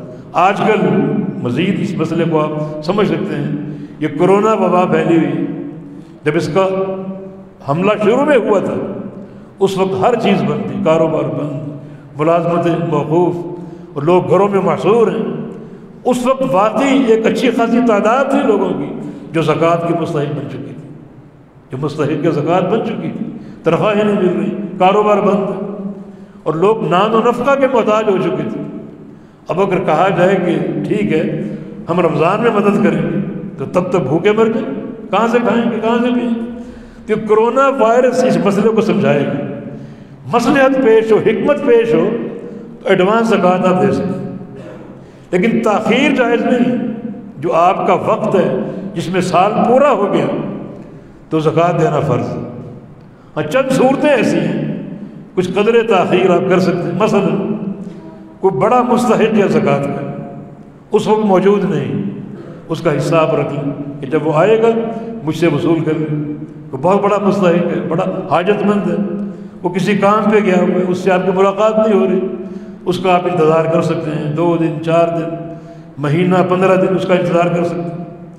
یہ ایک صورت اور ہے تاخیر، آپ کے پاس پراپرٹی ہے، زمینیں ہیں، لیکن زکوٰۃ ادا کرنے کے پیسے نہیں، اب زمین کھود کر اس کو مٹی تو نہیں دیں گے، اس کو پیسے سے اس کی زکوٰۃ نکلے گی، پیسے ہیں نہیں، تو پیسے کی آمد تک انتظار کر سکتے، لا یکلف نفسا الا وسعها، اللہ کسی انسان کو اس کی طاقت سے بڑھ کر تکلیف نہیں دیتا۔ اس کو عربی میں سیولہ بولتے ہیں کہ وقت زکوٰۃ آ چکا آپ کے پلاٹ پر، پیسے آپ کے پاس نہیں، تو پیسوں کے حصول تک جس کے لیے آپ نے کوشش کرنی ہے اور جلد از جلد کوشش کرنی ہے، اس وقت تک آپ انتظار کر سکتے ہیں اور کچھ تاخیر کر سکتے ہیں، لیکن اگر مصلحت نہ ہو تو تاخیر کرنا جائز نہیں، پھر تاخیر کرنا جائز نہیں۔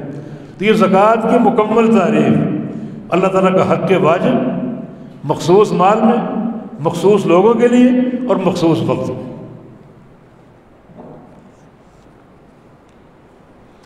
اب جو نقطے آپ نے رکھے ہیں ان کی طرف آتے ہیں۔ اوقاف پر جو بات کرنی ہے، اوقاف یہ بتایا تھا نا مولانا داؤد صاحب نے، ایک اصل مقصود اس موضوع کو بیان کرنا تھا، لیکن چونکہ آپ نے زکوٰۃ کا موضوع رکھا تو یہ اس کے یعنی مکمل تفصیل تو عرض نہیں کر سکے، لیکن صرف اس وقت میری اپنی اور آپ کی توجہ دلانا مقصود ہے کہ اوقاف سے ہم غافل ہیں۔ اوقاف ان وقف مال وقف کرنے سے غافل ہیں، حالانکہ شریعت میں بڑی اس کی اہمیت ہے، بڑا اس کا اجر بھی ہے۔ ٹھیک ہے زکوٰۃ ہم دیتے ہیں، جو مستحقین ہیں فقراء کو، مساکین کو، دینی مدارس ہیں، اور جو مستحقین محتاجین ہیں ان کو دیتے ہیں، زکوٰۃ ادا ہو جاتی ہے۔ لیکن اگر ہم کچھ حصہ وقف کے لیے نکالیں، وقف کیا ہے؟ وقف کا لغوی معنی ہے حبس، روکنا۔ اصطلاح میں اس کی تعریفیں بہت سی ہیں، اور ایک تعریف بڑی مختصر سی ہے جو یاد رہے گی طلباء کو، بچوں کو، وہ ہے تحبیس الاصل و تثبیت المنفع۔ تحبیس الاصل و تثبیت المنفع، کہ ایک چیز کے اصل کو روک کے رکھنا اور جو اس کا نفع ہے جو آتا رہے گا اس کو خرچ کرنا بطور زکوٰۃ، بطور مال۔ اس کی صورت کیا ہے؟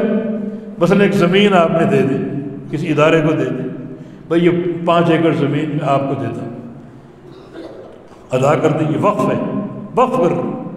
وقف کا حکم یہ ہے کہ نہ اس کو پھر تبدیل کر سکتے ہیں، نہ کسی کو ہبہ کر سکتے، نہ اس کا کوئی وارث ہو سکتا۔ کسی کو آپ نے دے دی، کسی ادارے کو دے دی، گورنمنٹ کو دے دی، وقفی صورت ہے۔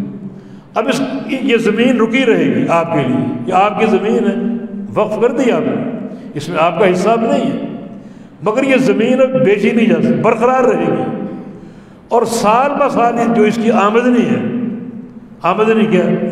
مثلا کھیتی باڑی، کھیتیاں پیدا ہو رہی، اناج یا باغ یا پھل پیدا ہو رہے، یا وہ زمین رینٹ پر دے دی، کرایہ آ رہا ہے، وہ کرایہ سارا اس ادارے کو جا رہا ہے۔ اب یہ سال ہر سال چلتا ہے، جب تک زمین باقی، زمین تو ختم نہیں ہوتی، ہو سکتا ہے یہ سلسلہ قیامت تک چلتا رہے۔ تو دیکھیں ایک مسئلہ وقف کا کتنا اجر کا باعث ہے، کتنا اجر کا باعث ہے کہ زمین آپ نے دے دی، اب وہ زمین اصلاً محفوظ ہے، نہ وہ منتقل ہو سکتی ہے، نہ اس کا کوئی وارث ہو سکتا ہے، نہ اس کی تبدیلی جائز ہے، نہ اس کو واپس لوٹا سکتے ہیں آپ، اب وہ چلی گئی، اب وہ اصل اس کا بند ہو گیا، محفوظ ہو گیا۔ جو منفعت ہے اس کا کرایہ، اس کی آمدنی، یا جو بھی اناج پیدا ہوتا ہے سال میں آ رہا ہے یا 6 مہینے میں آ رہا ہے، وہ اس ادارے کو جا رہا ہے۔ تو یہ معاملہ 100 سال 200 سال بلکہ صدیوں چل سکتا ہے۔ تو اس سے آپ اندازہ کریں کہ وقف کتنی اہمیت ہے اور کتنا اس میں اجر ہے۔ اللہ تعالیٰ کا فرمان لن تنالوا البر حتى تنفقوا مما تحبون، اس وقت تک تم نیکی کو نہیں پہنچ سکتے جب تک تم وہ چیز خرچ نہ کرو کہ تمہیں محبوب پسند ہے۔ جو مال تمہیں پسند ہے اس مال میں سے جب تک خرچ نہیں کرو گے تم نیکی کو نہیں پہنچ سکتے۔ آیت کریمہ اتری، اس آیت سے ایک صحابی کا فہم، اور فہم اللہ کے نبی کے سامنے بھی آیا اور آپ نے اس کی تردید نہیں کی۔ ایک صحابی ابو طلحہ انصاری رضی اللہ عنہ، بہت بڑے تاجر تھے، ان کا ایک باغ تھا بیروحا نامی، بیروحا۔ یہ آیت سنی انہوں نے، اپنی بیوی کے پاس آئے کہ اللہ تعالیٰ نے حکم دیا کہ اپنی محبوب چیز خرچ کرو، اور میرا سب سے محبوب مال یہ باغ ہے بیروحا۔ بڑا ایک تاریخی اور مثالی باغ، پرندہ داخل ہو جاتا اس کو نکلنے کا راستہ نہیں ملتا تھا، اتنا گھنا۔ تو یہ میں اللہ کو دیتا ہوں۔ یعنی انہوں نے اس آیت سے جو ایک فہم نکالا، وہ وقفہ نکالا کہ یہ باغ میں دے دیتا ہوں، اس کا اصل محفوظ رہے گا، منفعت اس کی خرچ ہوتی رہے گی، سال ہر سال خرچ ہوتی رہے گی، جب تک یہ باغ قائم ہے، اس کی فصل، اس کے پھل غرباء میں، مساکین میں، مستحقین میں، مدارس میں تقسیم ہوتی رہے گی۔ تو یہ نیکی پھر فوراً ختم نہیں ہوتی، بلکہ اس کی منفعت ایک عرصے تک قائم رہتے. میں آپ کو مثال دیتا ہوں. سیدنا عثمان غنی رضی اللہ عنہ جب نبی علیہ السلام مدینہ آئے، مدینے میں پانی کی شکایت تھی. یہودی خبیث بڑے بھاری قیمت میں پانی بیچتے تھے، تنگی میں تھے مسلمان. یعنی ویسے ہی کمی تھی، تنگی تھی پیسوں کی، اور اس پر مستضاد پانی بھی خرید کر پینا پڑتا. نبی علیہ السلام نے اس تکلیف کو محسوس کی. بیت المال میں غربت تھی. آپ نے ایک دفعہ اعلان کیا کہ میں اشتری بئر روما، کہ یہ بئر روما کون خریدتا؟ کون خریدتا؟ بس اس میں ایک شرط ہے، یجعل دلوہ کا دلائل المسلمین، خرید کر اس کو اپنی ملکیت نہ بنا لیں، بلکہ اپنا ڈول اس میں مسلمانوں کے ڈول کی طرح رکھے. جیسے مسلمان پانی بھرتے ہیں وہ بھی بھرے، لائن میں لگتے وہ بھی لائن میں لگے. اپنا حق نہ جتائے کہ میں نے خریدا اس کو مجھے پہلے بھرنے دو، نہیں، اس کا ڈول مسلمانوں کے ڈول کی طرح، ملکیت نہ ہو، اور وہ وقف کر دے، منع دے دے، وہ بھول جائے وہ کون ہے. اور میں وعدہ کرتا ہوں جنت کا، اس کو جنت میں اس سے بہتر ملے گا. عثمان غنی فرماتے ہیں کہ مکہ سے جب نکلے ہم تو تاجر تھے، مال لے کر آئے، اس مال سے تجارت کرنی تھی. اللہ کے نبی کا فرمان آ گیا، فرماتے ہیں کہ فاشتریتھا بصلب مالی، اپنے اصل زر سے میں نے وہ کنواں خریدا. بعض روایتوں میں 40,000 درہم، 40,000 درہم، منہ مانگی قیمت تھی. جنت حاصل کر، جنت کے شوقین تھے، جنت کے مشتاقین تھے. اصل زر سے، یعنی جس مال کو میں نے لگانا تھا کاروبار میں، پھر اس کی منفعت اور پروفٹ سے میں نے آگے کام کرنے تھے، تو اصل مال میں نے خرچ کر دیا، 40,000 درہم دیے، اور صلب مال اصل زر سے میں نے وہ کنواں خریدا اور وقف کر دیا. اس طرح وقف کیا کہ اپنا ڈول میں نے مسلمانوں کے ڈول کی طرف رکھا، نہ اس کی ملکیت رکھی، نہ کبھی اپنا حق جتایا. اس دن بھی نہیں جتایا جس دن باغیوں نے آپ کو پیاسا مارا، پیاسا رکھا، کئی دن آپ کو پانی نہیں دیا. ایک جملہ تک نہیں کہا کہ ظالمو اس کنویں سے پانی پلا دو جو میں نے خود خریدا تھا. نہیں، بھول گئے. یہ اب جنت کے وعدے ہو چکے ہیں، اب اس میرا کوئی حق نہیں. عثمان غنی رضی اللہ، یہ وقف، یہ وقف. اور وہ کنواں آج تک موجود ہے. کتنی صدیاں گزر گئی، آج تک موجود ہے. یعنی گورنمنٹ سعودی نے بند کیا ہوا ہے، کیونکہ لوگ ہمارے بدعقیدہ لوگ وہاں جا کر بڑی عجیب حرکتیں کرتے تھے. اس میں اترنا، پانی لینا، پینے کی کوشش کرنا، اور اس سے تبرک، اور اپنی ہاتھوں کو ملنا اور اپنی چھاتی کو ملنا، طرح طرح کی شرکیات اور بدع امور انجام دیتے. شریعت نے، سعودی گورنمنٹ نے رستہ بند کر دی، لیکن پانی موجود. اب تک وہ کنواں وزارت زراعت کے پاس ہے، جو زراعت کی وزارت ہے ان کے پاس اب تک وہ کنواں موجود، اور اب تک وہ اطراف کے باغات کو سیراب کر رہے ہیں. یعنی اصل موجود ہے، کنواں موجود ہے، اس کی منفعت صدیوں سے چل رہی ہے، صدیوں سے. نفع اس کا اب تک موجود ہے، اور کب تک رہے اللہ بہتر جانتا ہے. یہ وقف کا فائدہ ہے کہ اس کی منفعت ایک وقتی نہیں ہوتی بلکہ سال ہر سال چل سکتی. تو اس طرح کے اگر پروگرام ہو، چند افراد یا ایک فرد یا 2 افراد یا 10 افراد مل کر کوئی پراپرٹی لے، بھئی ادارے کے نام وقف ہے، اس کا اصل محفوظ ہے، اس کا کوئی مالک نہیں ہے، نہ اس کو کوئی وارث ہے، نہ کسی کو ہبہ کی جا سکتی، نہ اس کی کوئی تبدیلی ہو سکتی. بس یہ ختم، یہ محبوس ہے اس مقصد کے لیے. اور اس کی جو منفعت جو کئی سال چل سکتی ہے، کئی صدیاں چل سکتی ہے، وہ کام آئے گی تعلیم کے، تعلم کے، قرآن پاک پڑھانے کے اور احادیث پڑھانے کے وغیرہ وغیرہ. تو یہ وقف اس کی طرف کیوں نہیں دھیان دیتے؟ سیدنا جابر کا قول ہے، ما من احد من اصحاب رسول اللہ الا وقف. پیغمبر علیہ السلام کے صحابہ میں سے کوئی ایسی صحابی نہیں جس نے کوئی وقف نہ کیا، کوئی مال وقف نہ کیا ہو کہ یہ مال ہمارا قبول کر لو بطور وقف، بطور اوقاف کے، جس کے اصل پر کسی کا حق نہیں ہے، اور اس کی منفعت تقسیم کی جائے گی ایک مدتوں، ایک عرصے کے لیے. تو اس وقت مقصود اس کے احکام بیان کرنا نہیں، وہ کچھ اشارے ہم نے دے دیے، مقصود یہ کہ اس کو ہم کیوں فراموش کیے بیٹھے وقف کے معاملے کو۔ نبی اسلام کی حدیث ہے یہ وقف چھوٹا بھی ہو سکتا ہے، فرمایا کہ تسعۃ 9 قسم کے افراد، 9 قسم کے افراد وہ قبروں میں پہنچ چکے ہوتے ہیں، ہڈیاں ان کی گل چکی ہوتی ہیں، یؤتون اجورہم وہم فی قبورہم، قبروں میں پڑے ہوئے 10 سال سے پڑے ہوئے، 20 سال سے پڑے ہوئے، 100 سال سے پڑے ہوئے، مگر ان کو اجر مل رہا ہے، ہڈیاں ختم ہو چکی، گوشت ختم ہو چکا، ثواب قبر میں پہنچ گئے۔ کس کو نہیں چاہیے اس میں وقف کی صورتیں ہیں کہ غارس نخلا، کھجور کا پودا لگا دی، وقف کر دی کہ یہ پودا جب تک قائم ہے اس کا پھل فلاں کو ملے، فلاں ادارے کو ملے، فلاں فقراء کو ملے۔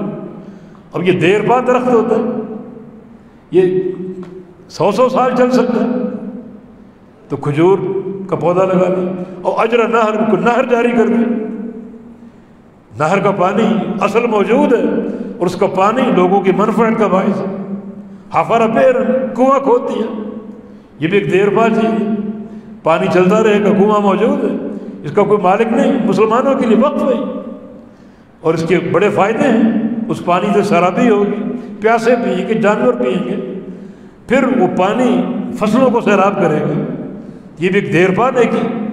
او ورث مصحف، قرآن پاک مسجد میں رکھ دی۔ اب قرآن پاک یہ تو اللہ کے مقدس کلام مسجد میں موجود ہے، ایک عرصہ موجود رہے گی، لوگ پڑھیں گے، تلاوت کریں گے، ایک ایک حرف کی 10 نیکیاں کم از کم تلاوت کرنے والوں کو ملے گی اور وہی نیکی کم از کم وقف کرنے والے کو ملے گی۔ آپ نے کئی ان قرآن نسخوں پر لکھا ہوگا وقف للمسجد، کہ یہ نسخہ مسجد کے لیے وقف ہے۔ حرم میں چلے جائیں مکہ مکرمہ تو قرآن پاک پر کیا لکھا ہوگا؟ وقف لمسجد الحرام، کہ یہ نسخہ مسجد حرام کے لیے وقف ہے۔ وقف للمسجد النبوی، یہ نسخہ مسجد نبوی کے لیے وقف ہے۔ یہ وقف کی صورت۔ اوتارا کا علم چھوڑ دینا، یہ بھی تو ایک وقف ہے۔ اس کی صورت کیا ہے؟ اس کی صورت یہ ہے کہ آپ نے مثلا دینی مدارس ہے جہاں علم پڑھایا جا رہا ہے، آپ نے تعاون کر دیا، اس تعاون سے طلباء تیار ہو رہے ہیں، پڑھ رہے ہیں، علماء بن رہے ہیں، تو یہ عالم بننا بھی ایک نیکی۔ اب جب تک وہ عالم موجود ہے، اس کا اصل موجود ہے اور اس کی منفعت، اس کی دعوت دینا، تعلیم و تعلیم کا کام کرنا، یہ صدقہ جاریہ آپ کے لیے ہو، اس کی زندگی بھی ایک طرح سے ایک وقفی صورت ہے کہ اس کی جو منفعت ہے، علم کی دعوت ہے، وہ اس سے لوگ مستفید ہوں گے، لوگ فائدہ اٹھائیں گے۔ تو اس طرح یعنی احادیث میں یہ صورتیں اللہ کے نبی نے وقف بیان کی ہیں۔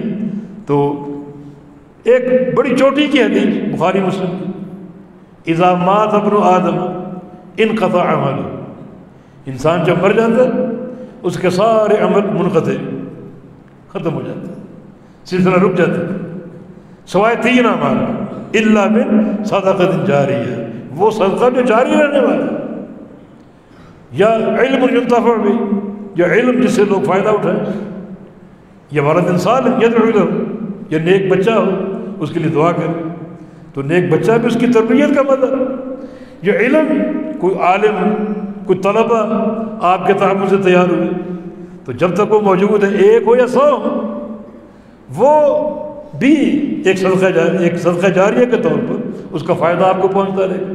یا پھر صدقہ جاریہ کی جو اقرب تفسیر ہے وہ وقف ہے، کوئی چیز وقف کر دے جس کا ثواب جاری ہو، محدود نہ ہو، ختم نہ ہو جائے، ٹوٹ نہ جائے، بلکہ جاری ہو۔ تو یہ حدیث تو صحیح بخاری مسلم کی حدیث ہے، اور مسئلہ وقف میں اس کی ایک اصل کی حیثیت علماء نے اس سے بطور اصل کا استدلال کیا کہ صدقہ جاریہ ایک ایسا عمل ہے جو جاری رہے گا، جس کا ثواب قائم رہے گا، اور یہ وقف کی ایک صورت ہے، وقف کی ایک شکل ہے۔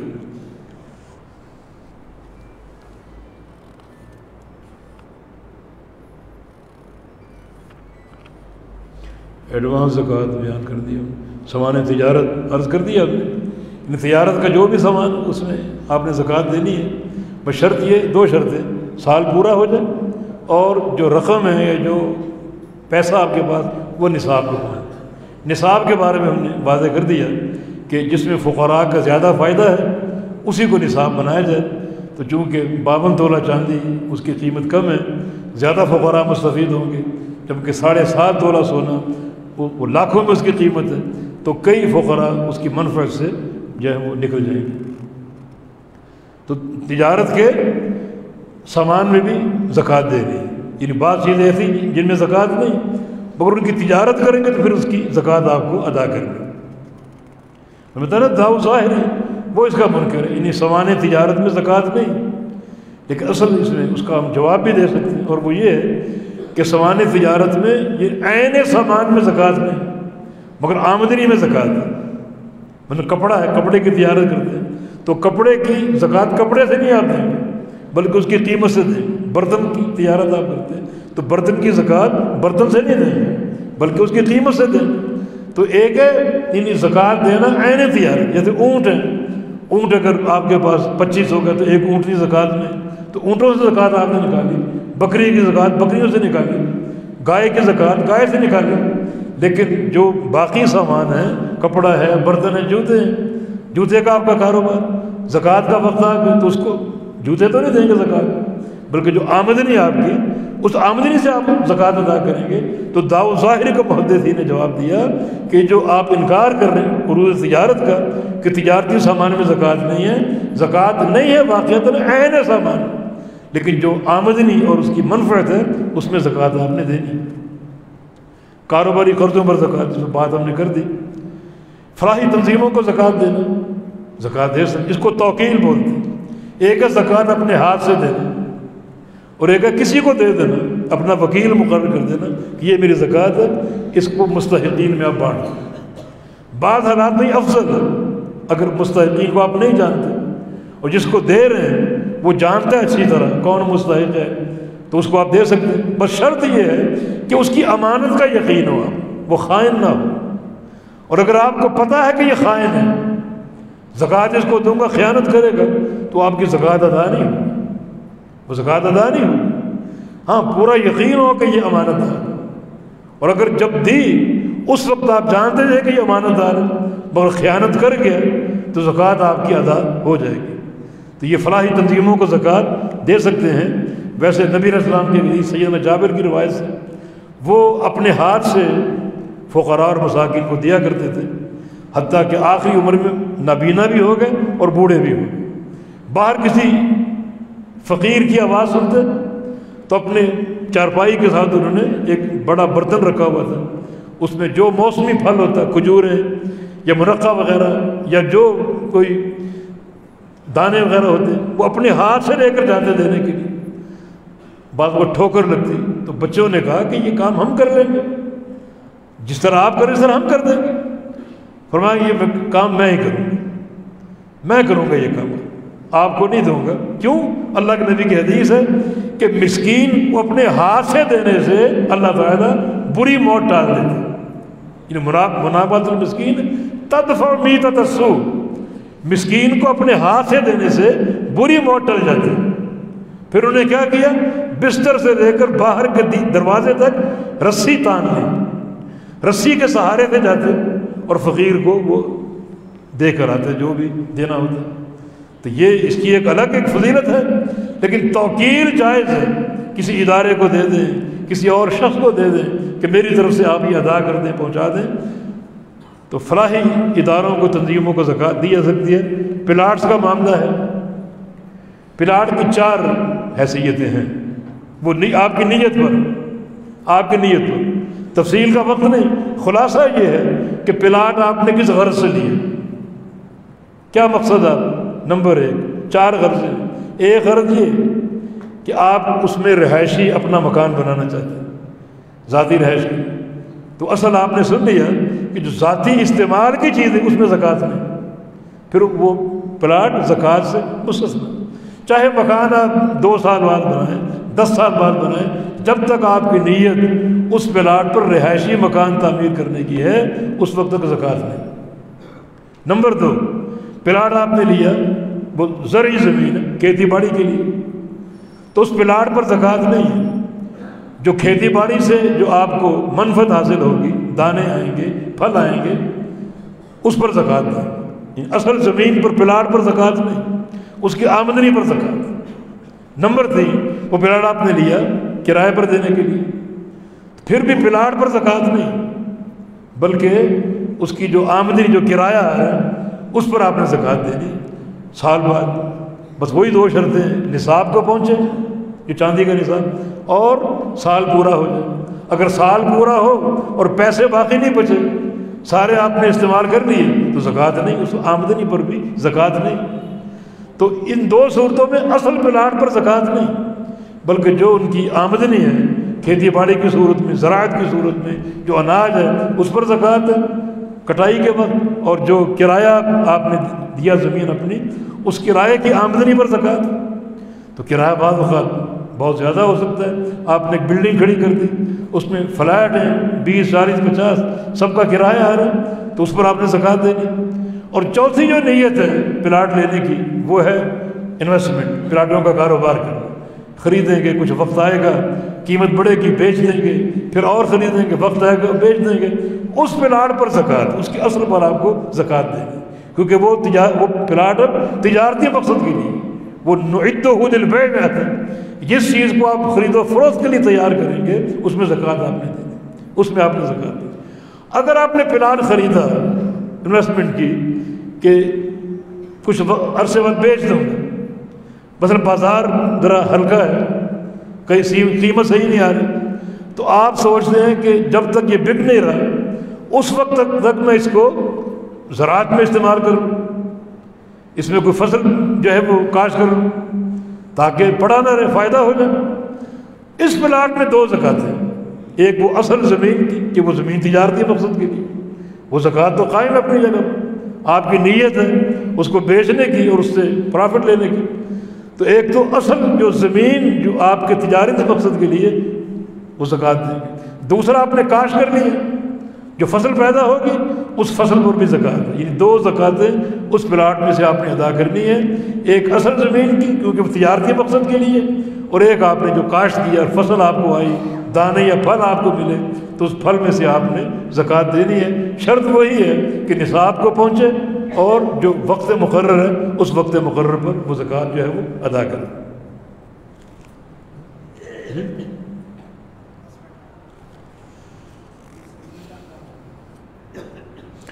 فیس بھی لمبا ہے، اس کو دیا الگ پروگرام کروں، فیس بھی پر کروں گا تو عشاء تک جان چھوٹے گی۔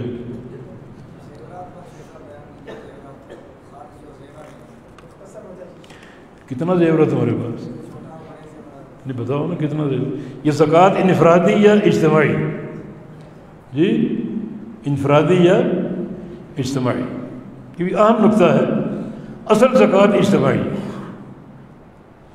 وقت کا حاکم زکوٰۃ وصول کرے گا۔ رسول اللہ صلی اللہ علیہ وسلم نے، رسول اللہ علیہ وسلم کو اللہ نے حکم دیا کہ خذ من اموالہم صدقۃ، ان سب کے مال سے زکوٰۃ آپ وصول کریں بیت المال کے لیے، یعنی سب نے زکوٰۃ کس کو دینی؟ بیت المال کو۔ تو مانا زکوٰۃ ایک اجتماعی چیز، اجتماعی عبادت ہے۔ پھر جو ولی الامر ہے یا بیت المال کا جو بھی حاکم یا ولی ہے، وہ پھر اپنی ثوابدید پر مشاورت سے بھی اس کو آگے تقسیم کرے گا، اس کے مصارف آگے رکھے گا۔ تو اصل یہ ایک اجتماعی عمل ہے، اسی میں برکت بھی ہے۔ ابوبکر صدیق رضی اللہ عنہ نے کیا فرمایا تھا؟ فرمایا تھا لأقاتلن من فرق بین الصلاۃ والزکاۃ، جس نے زکوٰۃ کا انکار کیا اس سے میں لڑوں گا، اس سے زکوٰۃ وصول کروں گا، جب تک زکوٰۃ نہیں دے گا وصول کروں گا اس سے، لڑوں گا اس سے۔ اور جہاں تک فرمایا کہ لو منعونی اقالا لأقاتلنہم، اگر زکوٰۃ کی اونٹنی دے دی، زکوٰۃ میں اونٹ دے دیا، رسی روک لی جس سے اونٹ باندھا جاتا ہے، تو رسی کے وصول کرنے پر بھی لڑوں گا ان سے، رسی کے وصول کرنے پر بھی قتال کروں گا۔ وصول کرنے والا کون ہے؟ وقت کا خلیفہ بیت المال کے لیے۔ تو مانا زکوٰۃ ایک اجتماعی عبادت ہے، اور اہمیت بھی واضح ہو گئی ایک بندے نے اونٹ تک دے دیا، جس رسی سے باندھتا وہ نہیں دی، حالانکہ زکوٰۃ تو دے دی اس نے، لیکن کتنا یہ زکوٰۃ کا معاملہ کس قدر دیانت پر اور امانت پر قائم ہے، ایک ایک پیسے کا حساب۔ اللہ کے بندو قیامت کے دن اللہ تعالیٰ سے تمہارا مال چھپا ہوا نہیں ہے، کتنا مال تم نے کمایا اپنی زندگی میں، ایک ایک پیسہ اللہ جانتا ہے۔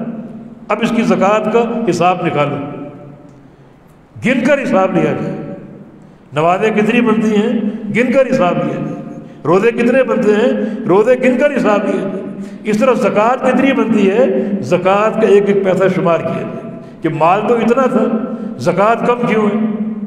بندہ پھنس گیا، اب کون سی چیز بچائے گی اس کو، کیسے کامیاب ہوگا؟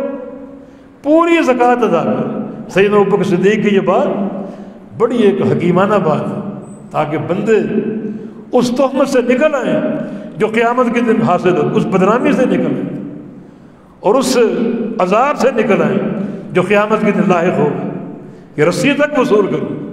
اور یہ ایک قوت ہے امیر المومنین کی، وہ بیعت کا مستحق ہے، وہ بیعت کا مستحق ہے۔ آج بہت سے لوگ اپنی بیعتیں کروا رہے ہیں، بیعتیں لے رہے ہیں، تصوف کی بیعت، خود ساختہ جماعت کی بیعت، یہ ساری بیعتیں بدعت ہیں۔ بیعت ولی الامر کی، امیر المومنین کی ہے، یا بیعت میدان جہاد میں جہاد کے کمانڈر کی ہے، تیسری کوئی صورت نہیں۔ یا وقت کے حاکم کی بیعت وہ خود لے، یا اپنی بیعت لینے پر کسی کو مامور کر دے کہ تم فلاں علاقے میں جاؤ اور میری طرف سے بیعت لے کر آؤ، فلاں بستی میں جاؤ اور میری طرف سے بیعت لے کر آؤ۔ یہ جو بیعت جس کی کرنی اس کی قوت ہے۔ ان آخذ مالک بجالت ظہرک، اس کے دونوں معامل ہیں۔ جو وقت کا حاکم ہے جس کی آپ نے بیعت کرنی ہے، وہ دو کام تو کر سکتا ہو، آپ کا مال وصول کر سکتا ہو، اتنی اس میں پاور ہو، ایک رسی روک لو وہ بھی وصول کرے آپ سے، لڑے اس پر، اور جالت ظہرک آپ کی پشت پر کوڑے مار سکتا ہو۔ اس مراد ظلم نہیں ہے، بلکہ اگر کسی بندے نے شراب پی اس کو کوڑے مارنے پر وہ قادر ہو، کسی بندے نے چوری کی اس کا ہاتھ کاٹنے پر قادر ہو، کسی بندے سے زنا کا ارتکاب ہوا اس کو رجم کرنے پر قادر ہو۔ یہ جو لوگ بیعتیں لے رہے ہیں اپنی ان سے پوچھو، کیا تم زانی کو سنسار کر سکتے ہو، رجم کر سکتے ہو، شرابی کو کوڑے مار سکتے ہو، کسی چور کا ہاتھ کاٹ سکتے ہو؟ یہ تو نظام کے اندر نظام ہے۔ تو یہ لوگ بات آ جائیں، ان جماعتوں کی تاسیس جو ہے وہ ایک بدعت اور باطل امر پر، بیعت ولی الامر کی ہے، یا میدان جہاد میں جو جہاد کا کمانڈر یا جہاد کا جو بھی ایک نمائندہ ہے اس کی آپ جہاد پر بیعت کر سکتے ہیں بس۔ تو اس طرح ابوبکر صدیق رضی اللہ عنہ ان کی یہ استقامت زکوٰۃ کے مسئلے میں۔ علی بن مدینی کا قول ہے کہ دو شخص ایسے گزرے ہیں جن کا احسان پوری امت پر، ان دو افراد۔ ابوبکر صدیق کا احسان یوم الردہ، جب لوگ مرتد ہو رہے تھے اور زکوٰۃ کا انکار کر کے خروج اختیار کر رہے تھے، ابوبکر صدیق اکیلے ڈٹ گئے کہ میں لڑوں گا ان سے۔ امیر عمر تک آ گئے، کیسے لڑو گے، یہ کلمہ کو ہے؟ فرمایا کہ زکوٰۃ اسلام کا حق ہے، کلمے کی صحیح تکمیل کب ہوگی؟ جب زکوٰۃ دیں گے، لڑوں گا ان سے۔ امیر عمر فرماتے کہ اللہ تعالیٰ نے میرا سینہ بھی کھول دیا، پھر آہستہ صحابہ بھی سمجھ گئے۔ تو اکیلے ابوبکر صدیق کی استقامت یوم الردہ، پھر سب اس پر قائل ہوئے۔ اور دوسرا جو شخص جو مرد مجاہد امام اہل سنت امام احمد بن حنبل رحمہ اللہ، جب لوگوں نے قرآن کو مخلوق کہنا شروع کر دیا اور کلام الرحمن ہونے کا انکار کیا، صفت الرحمن ہونے کا انکار کیا، اکیلے امام احمد اس فتنے کے خلاف کھڑے ہوئے۔ تو ان کا قول علی بن مدینی کا، یہ دو افراد ایسے ہیں جن کا پوری امت پر احسان ہے، جنہوں نے ایک ایسے وقت میں استقامت کا مظاہرہ کیا اور ان کے اس مظاہرے سے حق اپنی اصل شکل میں قائم رہا، اور لوگ اس بات تک قائم رہے اور کوئی فرق پیدا نہ ہوا۔ اگر وہ بھی نہ ہوتے تو اللہ جانتا ہے پھر معاملہ کیا ہوتا، ان دو مسائل میں امت کا موقف کیا ہوتا، مگر ان کی استقامت امت کے کام آ۔ واللہ تعالی ولی التوفیق۔ بس 2-3 نقطے باقی ہیں انشاءاللہ۔ زکوٰۃ رمضان میں، لیکن رمضان شرط نہیں ہے، شرط سال پورا ہونا۔ جب سال پورا تب. لیکن اگر آپ اپنا سرکل ایسا بنا دیں کہ آپ زکوٰۃ رمضان میں نکالیں تو بنا سکتے ہیں. رمضان میں نیکی کا اجر ہے، کوئی اس میں حرج نہیں ہے. تو رمضان کا مہینہ زکوٰۃ کی شرط نہیں ہے، بلکہ سال پورا ہونا شرط ہے. لیکن سال پورا ہونے کا آپ ایسا سرکل بنا لیں کہ وہ رمضان میں پورا ہو تو اس کا آپ کو اختیار ہے. رمضان میں دیں. اس کے دو فائدے: ایک، رمضان میں اجر زیادہ ملے گا، عبادت کا اجر زیادہ ہے، نیکی کا اجر زیادہ ہے. دوسرا فائدہ یہ کہ یہ بات اب معروف ہو چکی ہے کہ رمضان میں لوگ آتے ہیں، مستحقین آتے ہیں اپنے علاقوں سے، مدارس کے نمائندے آتے ہیں، فقراء اور مساکین آتے ہیں. ایک ہجوم ہوتا ہے تو ادا کرنے میں آسانی ہوگی، ورنہ کس کس کو کہاں ہم تلاش کریں گے؟ سارے لوگ اکٹھے ہوں گے، آپ اپنی مرضی سے ان کا چناؤ کر کے ان کو زکوٰۃ دے سکتے ہیں. واللہ تعالی اعلم وصلی اللہ علی نبینا محمد وعلی آلہ وصحبہ واہل طاعتہ اجمعین. بارک اللہ فیکم.